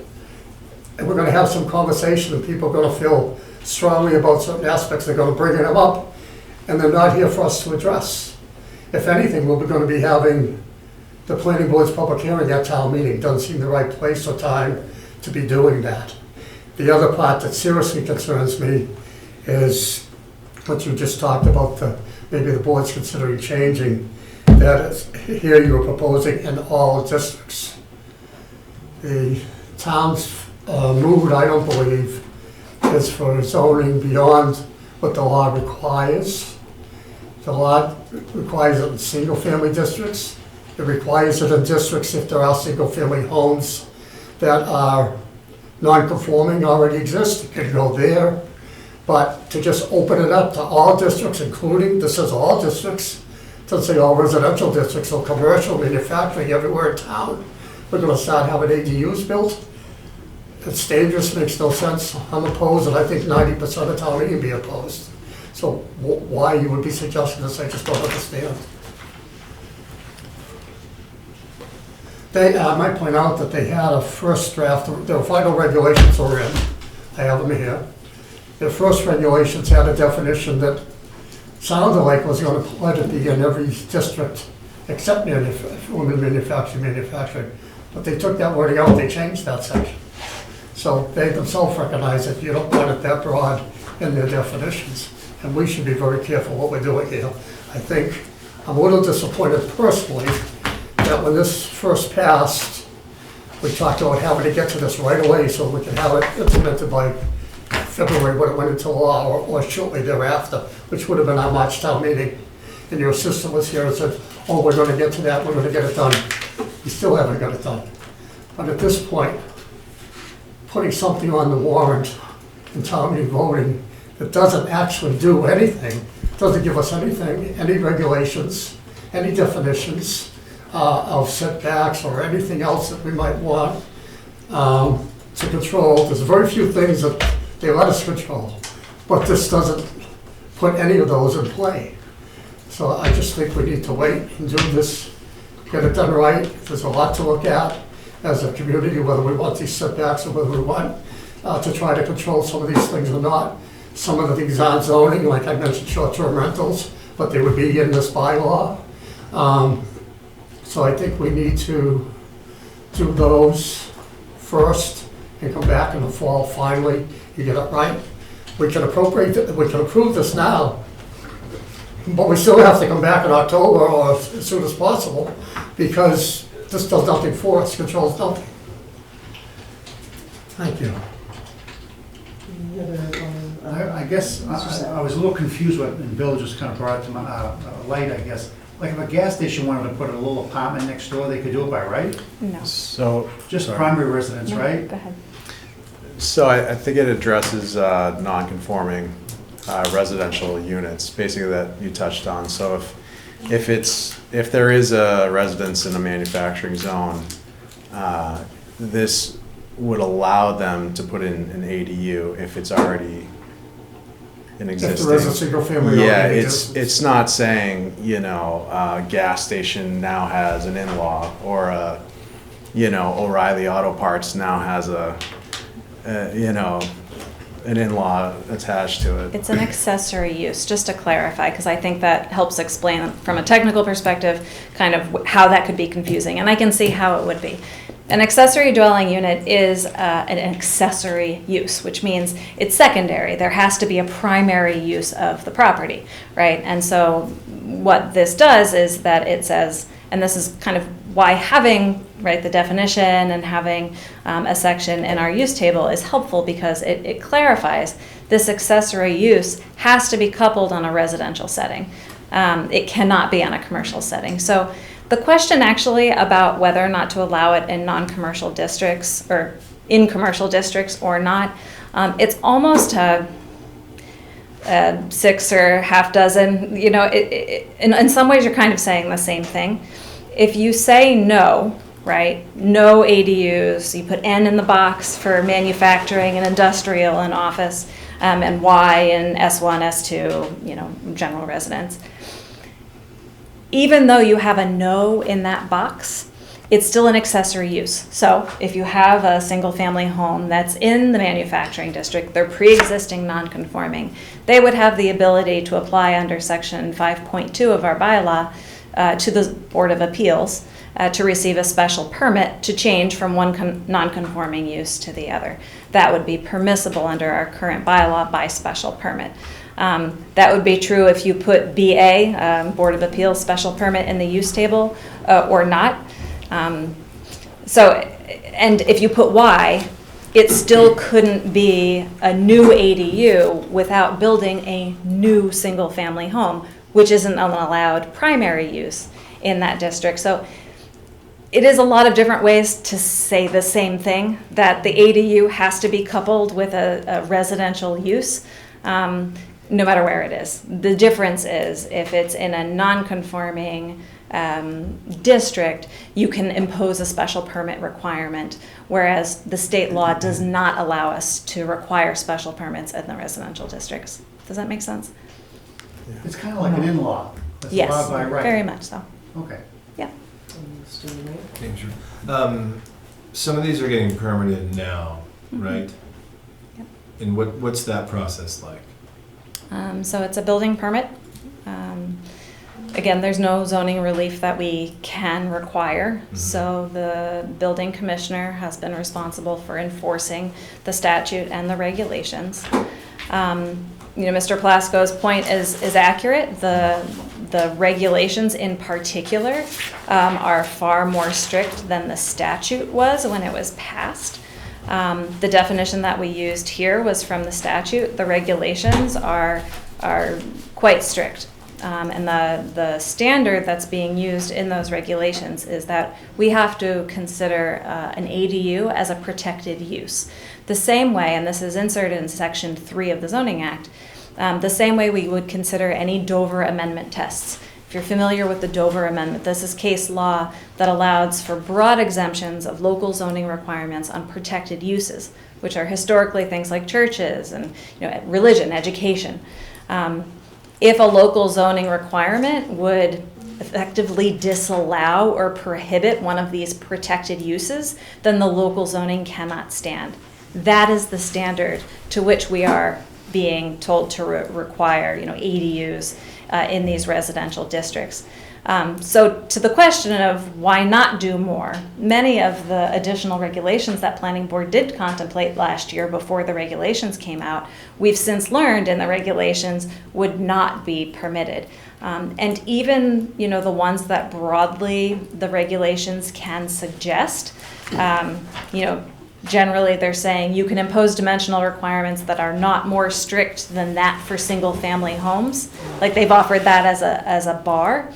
But again, if you have a specific property where imposing that dimensional requirement would render that, impossible to construct, then a Dover Amendment test would have to be applied there, and the building commissioner would need to make a finding that it has to be permitted, notwithstanding those additional requirements. So I do think that's a conversation we need to have as a board and as a community, whether we think it's worthwhile to go through the exercise of writing these extra standards, knowing that in most residential areas in town, the Dover Amendment will kind of supersede any of those local requirements anyway. I think we can have that conversation. We haven't had sufficient time to have that conversation since the regulations were passed, not passed, but delivered to us. We certainly can. But this all did become effective the first week of February. So there is, the planning board did decide that there was some motivation to include the definition, and the uses in the bylaw sooner rather than later. It's not to say that we can't revisit regulation later on down the road, but this was the position the planning board took when they submitted this article. And just Before I come to either of you, one of the comments that I would have is my impression is that even if it doesn't go to the extent that Mr. Plasko would be eager to see, doing nothing means that it's too broad for what we're looking for. So this is sort of a step towards more definition. Is that a good way to think of it? Doing nothing functionally, to be candid, does not change how the building commissioner is processing these building permit requests. The building commissioner has this definition. Again, it's consistent with the state statute with regard to what the ADU actually is, not to the local regulations that the town can pursue, which was left off of this because it's not functionally specific to how the ADU can be designed, which is about square footage and where it can be located and that sort of thing. Mr. Pelletier has that and is enforcing that and has been enforcing that since February. And will continue to do so because that's what's compliant with state law, regardless of what our bylaw says. Including in the bylaw, again, to be consistent with state law is a good practice, and it also gives clarity to homeowners, who don't necessarily submit plans for a building permit. They don't get that far in the process to find out what their rights are for the property. Very often they'll consult the bylaw. So it does achieve that, and I personally think that's worthwhile, but you're absolutely correct. It doesn't functionally change ADU activity and permitting in town at the moment. I guess what you're saying is that we're already issuing permits, so it really doesn't affect us now with this article. Okay. Bill? Or was it Mr. Lane? Oh, I was just I'm going to all set, say, thanks. Go ahead. Thank you. I was just going to say that the discussion of it being part of the, the term, it's too late in the evening, terms are leaving me. 48.3 and protected uses. This is a protected use. It just falls in line with all the other. And all those protected uses aren't only referring to ADUs, they're referring to everything. We can't discriminate against non-family members occupying a house like in these group homes because the law says so. And that's a bylaw that we need to change, and you guys aren't even looking at it apparently. So that applies everywhere, not just to ADUs. And I disagree again strongly with every unit, every district, and that it's not pertinent. It's two different things, what we're allowing by right and what we're allowing because there's a non-conforming use already there. You'll say I want to be used in all districts. So you say, well, it's not allowed in a district now, but here you are allowing it. So it supersedes the existing zoning to say in this zoning now it says it's allowed in those units. And planning board is still having that discussion. They've not closed their public hearing on it.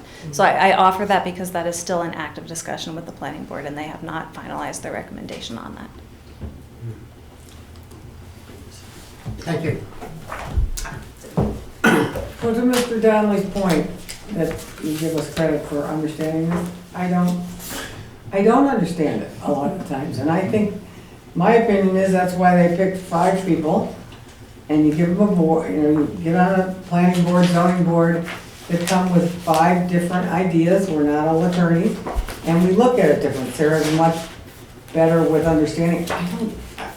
It's mud to me. It really is mud to me.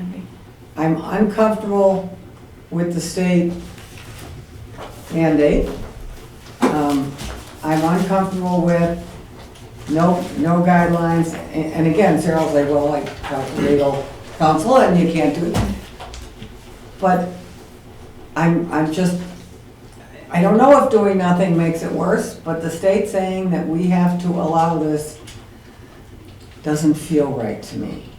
It doesn't, I think that's either doing nothing, or they've given us 5 members of the board, planning and zoning, and a very intelligent planning director, and again, we're supposed to sort it out. Mr. Donnelly, I don't understand it half the time, because I think they're saying 2 completely different things. Why we have 5, juries and 5-member boards, and it's very confusing. But I'm not comfortable with any of Article 13. But I can't tell you what I'd be comfortable with. I'd like to offer a solution, but I have one. If I may, the guidelines are now complete. That there might have been some logical reason for waiting for those, and that they're now complete. From the state. The state has also provided model, so they're orderly, go through everything that the town can consider to come up with model bylaws. So they have a blueprint that we could follow. And I don't think we want to do it personally because of the time it takes to get an answer from the state. But there are at least 5 different sources of grants from the state that could help with people to do this. I think we're intelligent enough to do it, we just have to come to grips. You agree with one thing, I agree with another, so who does everybody else agree with? And then you come up with a bylaw and you get it done. But I can't write it, you can't write it because everybody else disagrees. But if we get together and get all those thoughts out and find out what the majority is, we get a sound bylaw. There's good guidance from the state of what we can and cannot do. It's simple to follow, it's just making, there's not that much there, it's just making those decisions, having that discussion. As long as they don't move the goalpost again. They're gonna change it to a different letter. Right, if we have anything further on this, other than I believe that's the last item for So, tonight, yeah. correct? ADU was a Jeopardy question last night, if anyone watches. True story. Well, thank you for being here with us a little later than I was hoping, but Thank you. appreciate you coming in and stepping us through everything and your intentions. So appreciate all the hard work, because like you say, it's complex, and more heads together the merrier on it, I say. Thank you. All right, so looking through our list here, we are down to what I would call a pseudo 4.7, which is, we've had all the presentations now on all the different items, and if the manager has any further walkthrough for us. I have some, maybe a thought, and then there's something I'd like to look through, given that the hour is growing late. I'd like to go through the rest of the special town meeting items. Some of them are fairly quick and, housekeeping items. Is the board available to maybe meet next week to come back and take your positions on the yellow sheets? I know we wanted to do some of it tonight. If we want to run through in rapid fashion, we could. But I'm wondering, given the hour, given that I still need to go through some of these, if folks think they're available next week and maybe at a slightly off time just to take positions. How's everyone? What's the temperature for that? I really don't want to wait 2 weeks. Yeah, I think that's fine, but I do believe there's some articles here that we probably have a consensus that we will put on the warrant and that we also would probably likely support. I'm wondering whether or not. It means going through them all, though. So. Right. Well, it'll be that, but we can piecemeal them. I'm thinking the CPC is just 6 articles that we've had the review. Sort of. We can go through it quickly and see where we are at the end of it. If there are any questions, I'm just wondering if you want more time, given that We could do that. I mean, that's a good suggestion. You put it up there. Well, if there's a member that wants to punt it to next week, I think that's fine. But there might be some there that we just can take care of this evening. We still have to go through executive session. Oh, true. Yeah, True. yeah, let's make it. All right. I mean, if people Well, want to it's stay and get it midnight. done, we'll stay and get it done, but it is late. All right. I'm available next week if this, Is anybody not available? That, to me, would be the faster I question. think I'm around. Tuesday the 15th. Mr. Lane? Are you? I think, And I then- can go through them think quickly. that's- No, Next week I- would be a special purpose, just to take positions on the yellow sheets. I'm fine with meeting next week. Can I make maybe one request for reconsideration having to do with town meeting? That doesn't have to do with any of the substance articles. Okay. And that would be to reconsider the annual town meeting, and that when we voted them to approve that at our last meeting, it had an opening paragraph with some verbiage about opening and closing meetings and what the board's intent was. But in the process of going through the 3 different warrants and making a recommendation to the board and trying to handle the evening with the moderator, speaking with the moderator as well, handle the evening as smoothly as possible, opening, closing. Just as we've seen how long it takes tonight, we come to the realization there's no way town meeting is completing in the first night.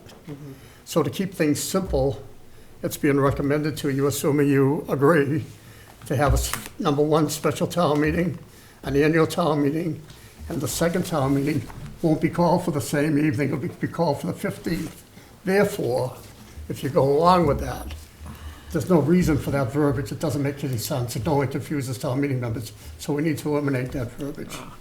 Nothing to do with the articles, same as what the board approved before. Gotcha. So just proceed. So my motion, I guess, would be to, if you want to technically to reconsider, and then after reconsidering to amend the opening, calling of the town meeting as described. Do I have a second on that? I'll second Mr. Plasko's Mr. motion. Donovan, second. Any further discussion on the amendment? Now we got that little one out of the way. Yeah, one less thing. Good job, Bill.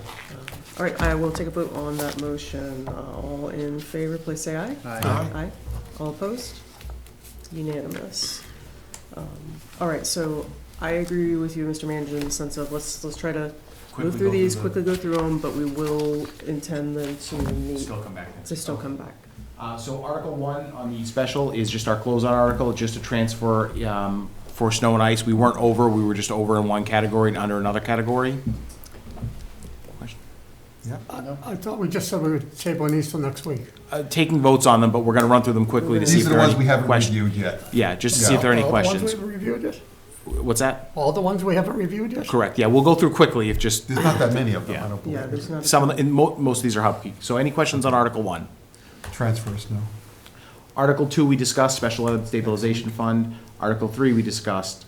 Article 4, and Article 5 were 6. Article 6 is a request for $150,000 appropriation for a integrated hiring system. Now that we have a combined school and town HR department, we want a integrated digital onboarding system, which is what most companies our size use.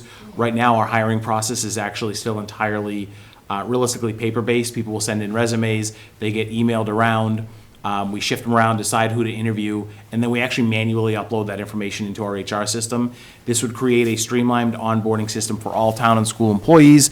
They would go on, they would all apply through one system. They would then do all of their paperwork through that system if they're hired. At each step of the hiring process, we can send letters automatically saying, sorry, you haven't made it to the next step.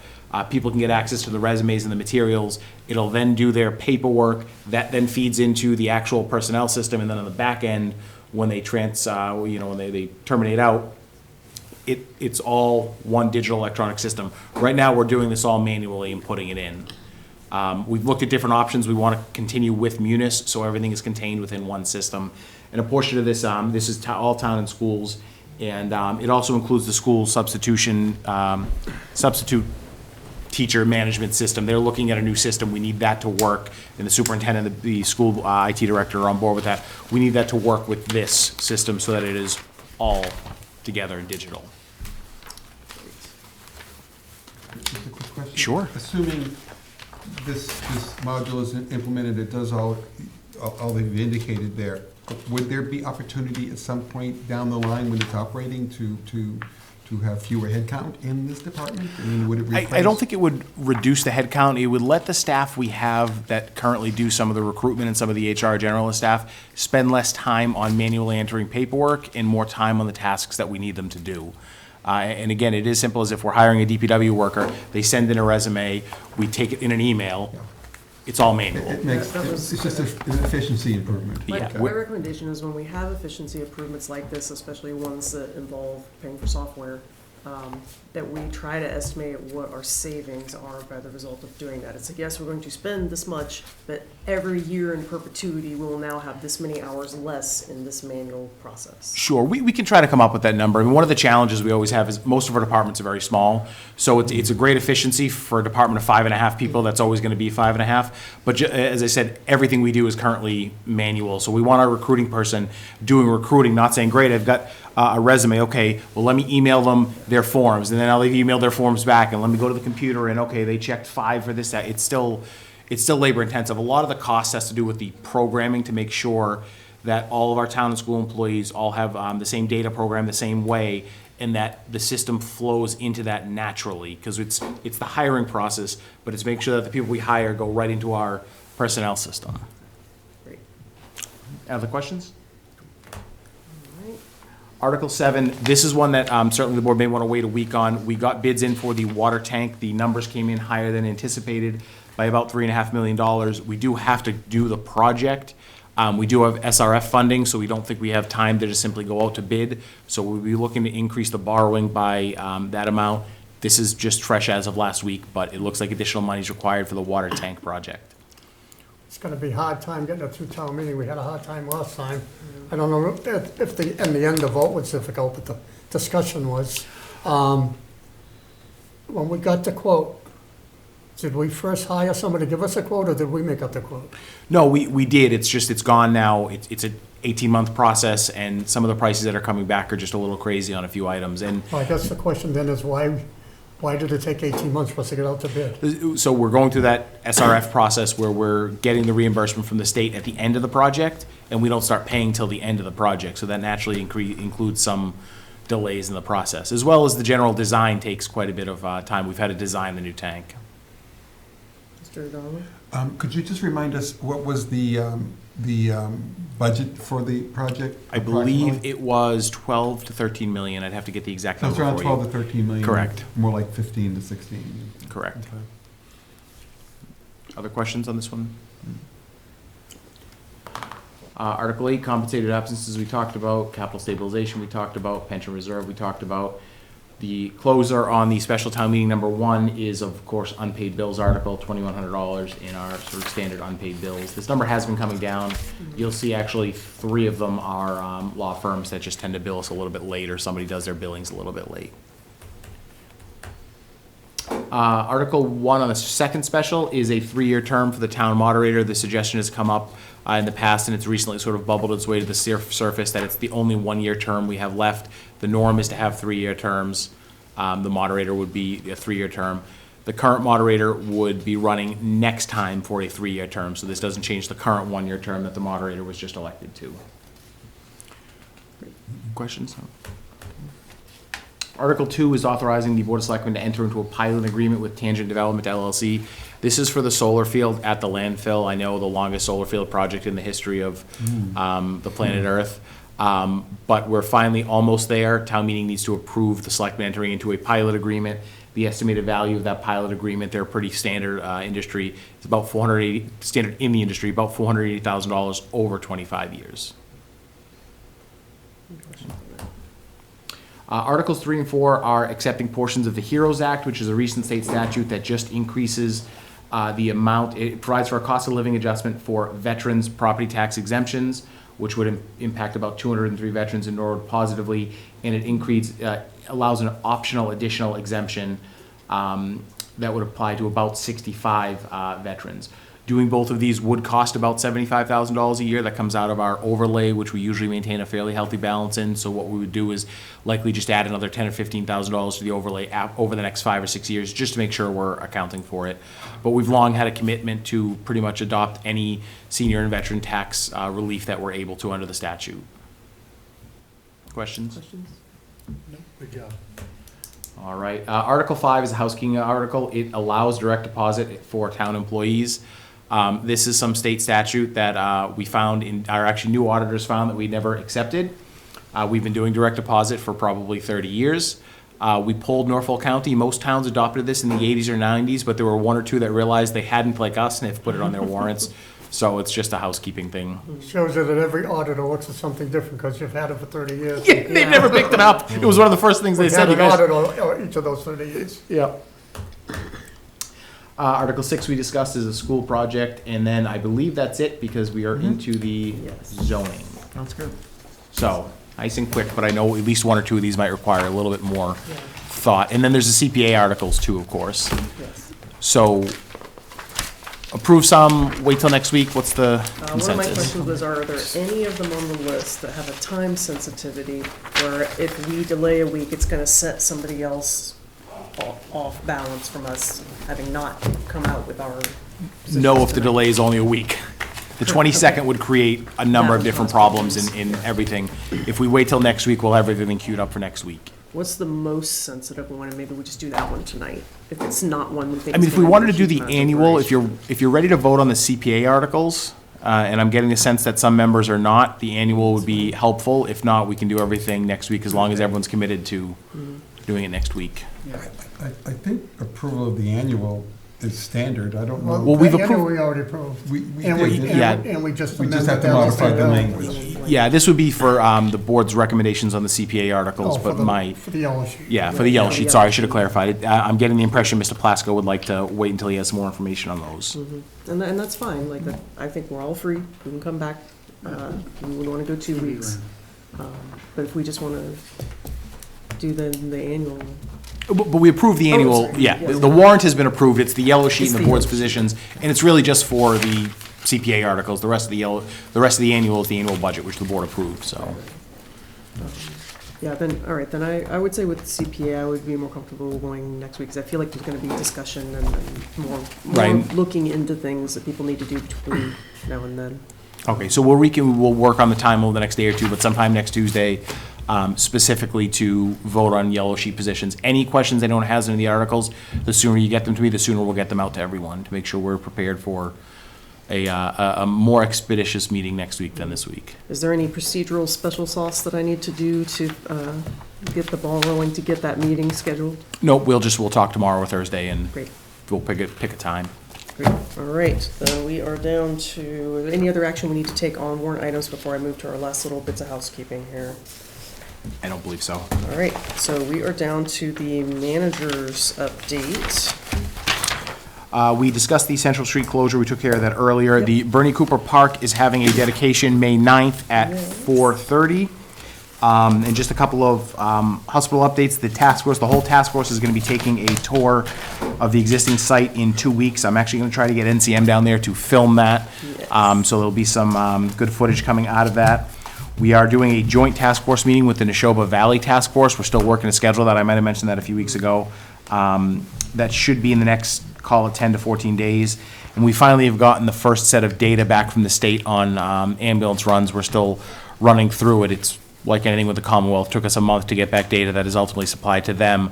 But it's in, and our in-house team is starting to scrub that data. So we're hoping to have that first phase of that data report, the bigger report that we're gonna do, we're focusing on the EMS and the run. So we've got the first chunk of that data in, so it feels good to finally actually have something that we can look at.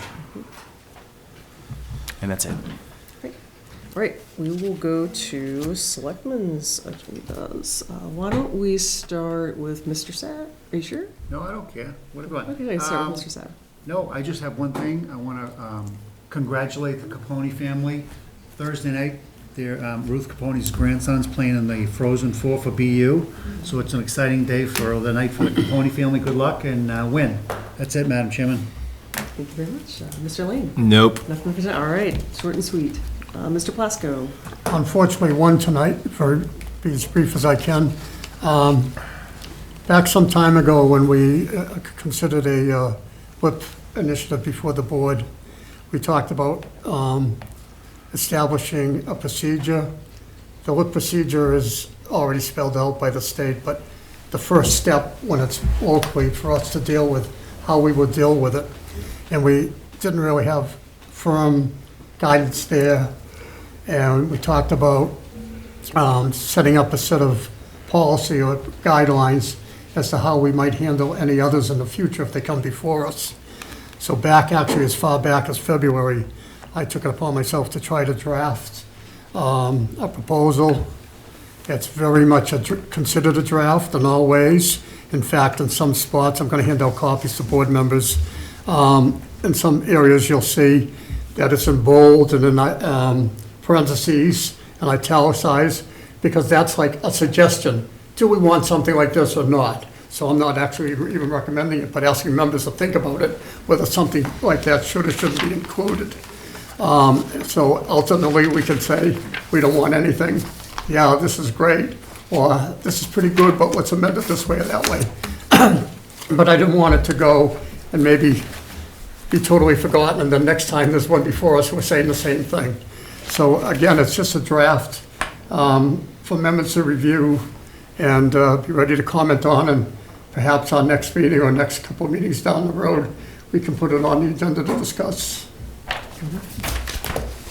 Thank you. That's it. Thank you, Mr. Pasco. Thank you, Bill. Mr. Donnelly. I'll be quick, given the hour, we still have an executive session. So, three things. First, congratulations, Ms. Grove, not only for your newly appointed position as chair, but on your reelection to the board. Thank you very much for running again and putting yourself forward through it. Yes, Mr. Plasko. It's getting late. And to once again, congratulate both of you on the re-election, plain and simple, but the campaigns you ran and the results were outstanding, and you should be very proud. And again, congratulate the chair on the year's chair. Thank you. Thank you, Sorry to sir. interrupt. That's so I don't know how that went right by. That's okay. That's okay. And I also just want to thank the town clerk and her staff for running again another great election. I know they worked very hard, but thank you to the town clerk and the election staff for the effort they put forward to, as they always do. So thank you very much. And that's going to be it for me. I know the hour is late, so I'll help there. Thank you. I will try to keep my thing short and sweet. One of them is obviously to also congratulate you. It's been obviously exciting time, but I'm really pleased to see all the residents coming out and participating. So that was also very gratifying. I know we're always trying to get participation up in local government, so very pleased to see everyone out there, and also to the candidates that put themselves forward. I also, in the interest of time savings, as we have these long, late meetings, one of the concepts I'd like to slow walk us into is the idea of starting to introduce more of a consent agenda into other chunks of our agenda. The times where there are items that we know we're not going to have a big deliberation on, to help us move through those processes a little faster. I'm not going to be draconian about it. This is going to be a process of us figuring out where do we still want the procedure and where do we want to trim down. So expect to start seeing that change in future meetings. And like I said, we'll work through it. We're going to make sure that the process is smooth. And I'll obviously have another member of the board, Mr. Plasko. If you would be willing, my thought process was it might be appropriate for the vice chair to put their head together with myself and the manager as we start constructing that sort of more streamlined form of the agenda. And talking through any procedural Be happy to. issues. So thank you very much. And then that is, I believe, everything from my end, other than a brief update that the Select Board in Westwood made contact with me. They are interested in having one of us go to their board meeting to, again, champion the cause of getting the hospital back. And that is going to be an area of focus for us over these coming months for the board, is having us go out and engage the surrounding communities and getting in front of their boards of selectmen. So I will be working on that, and I'm very pleased. Shout out to Westwood, who diligently watches us apparently, which is great. All right, I believe that is all things. We are down now to our executive session. As a reminder, we will be taking a vote to go into executive session, and we will only be voting to come out for the purpose of adjournment. So that'll basically be it for us tonight. So the executive session will be for purpose 7, to comply with or act under the authority of any general or special law or federal grant and aid requirements. And this is for review of executive session minutes. And the list includes January 31st, 2017, February 7th, 2017, February 21st, 2017, March 21st, 2017, March 28th, 2017, April 4th, 2017, April 11th, 2017, April 18th, 2017, April 25th, 2017, May 2nd, 2017, June 27th, 2017, July 11th, 2017, August 8th, 2017, September 5th, 2017, September 12th, 2017, September 19th, 2017, October 3rd, 2017, November 21st, 2017, December 19th, 2017, July 28th, 2020, August 11th, 2020, November 24th, 2020, and December 8th, 2020. And then additionally, for purpose 1, to discuss the reputation, character, physical conduct, or mental health rather than professional competence of an individual, or to discuss the discipline or dismissal of, or complaints or charges brought against a public officer, employee, staff member, or individual. The individual to be discussed in such executive session shall be notified in writing by the public body at least 48 hours prior to the proposed executive session, provided, however, that notification may be waived upon written agreement of the parties, pursuant to Mass General Law, Chapter 30A, Section 21A1, to review and discuss open meeting law complaints regarding disclosure of executive session minutes for the following dates: July 28th, 2020, August 11th, 2020, November 24th, 2020, and December 8th, 2020.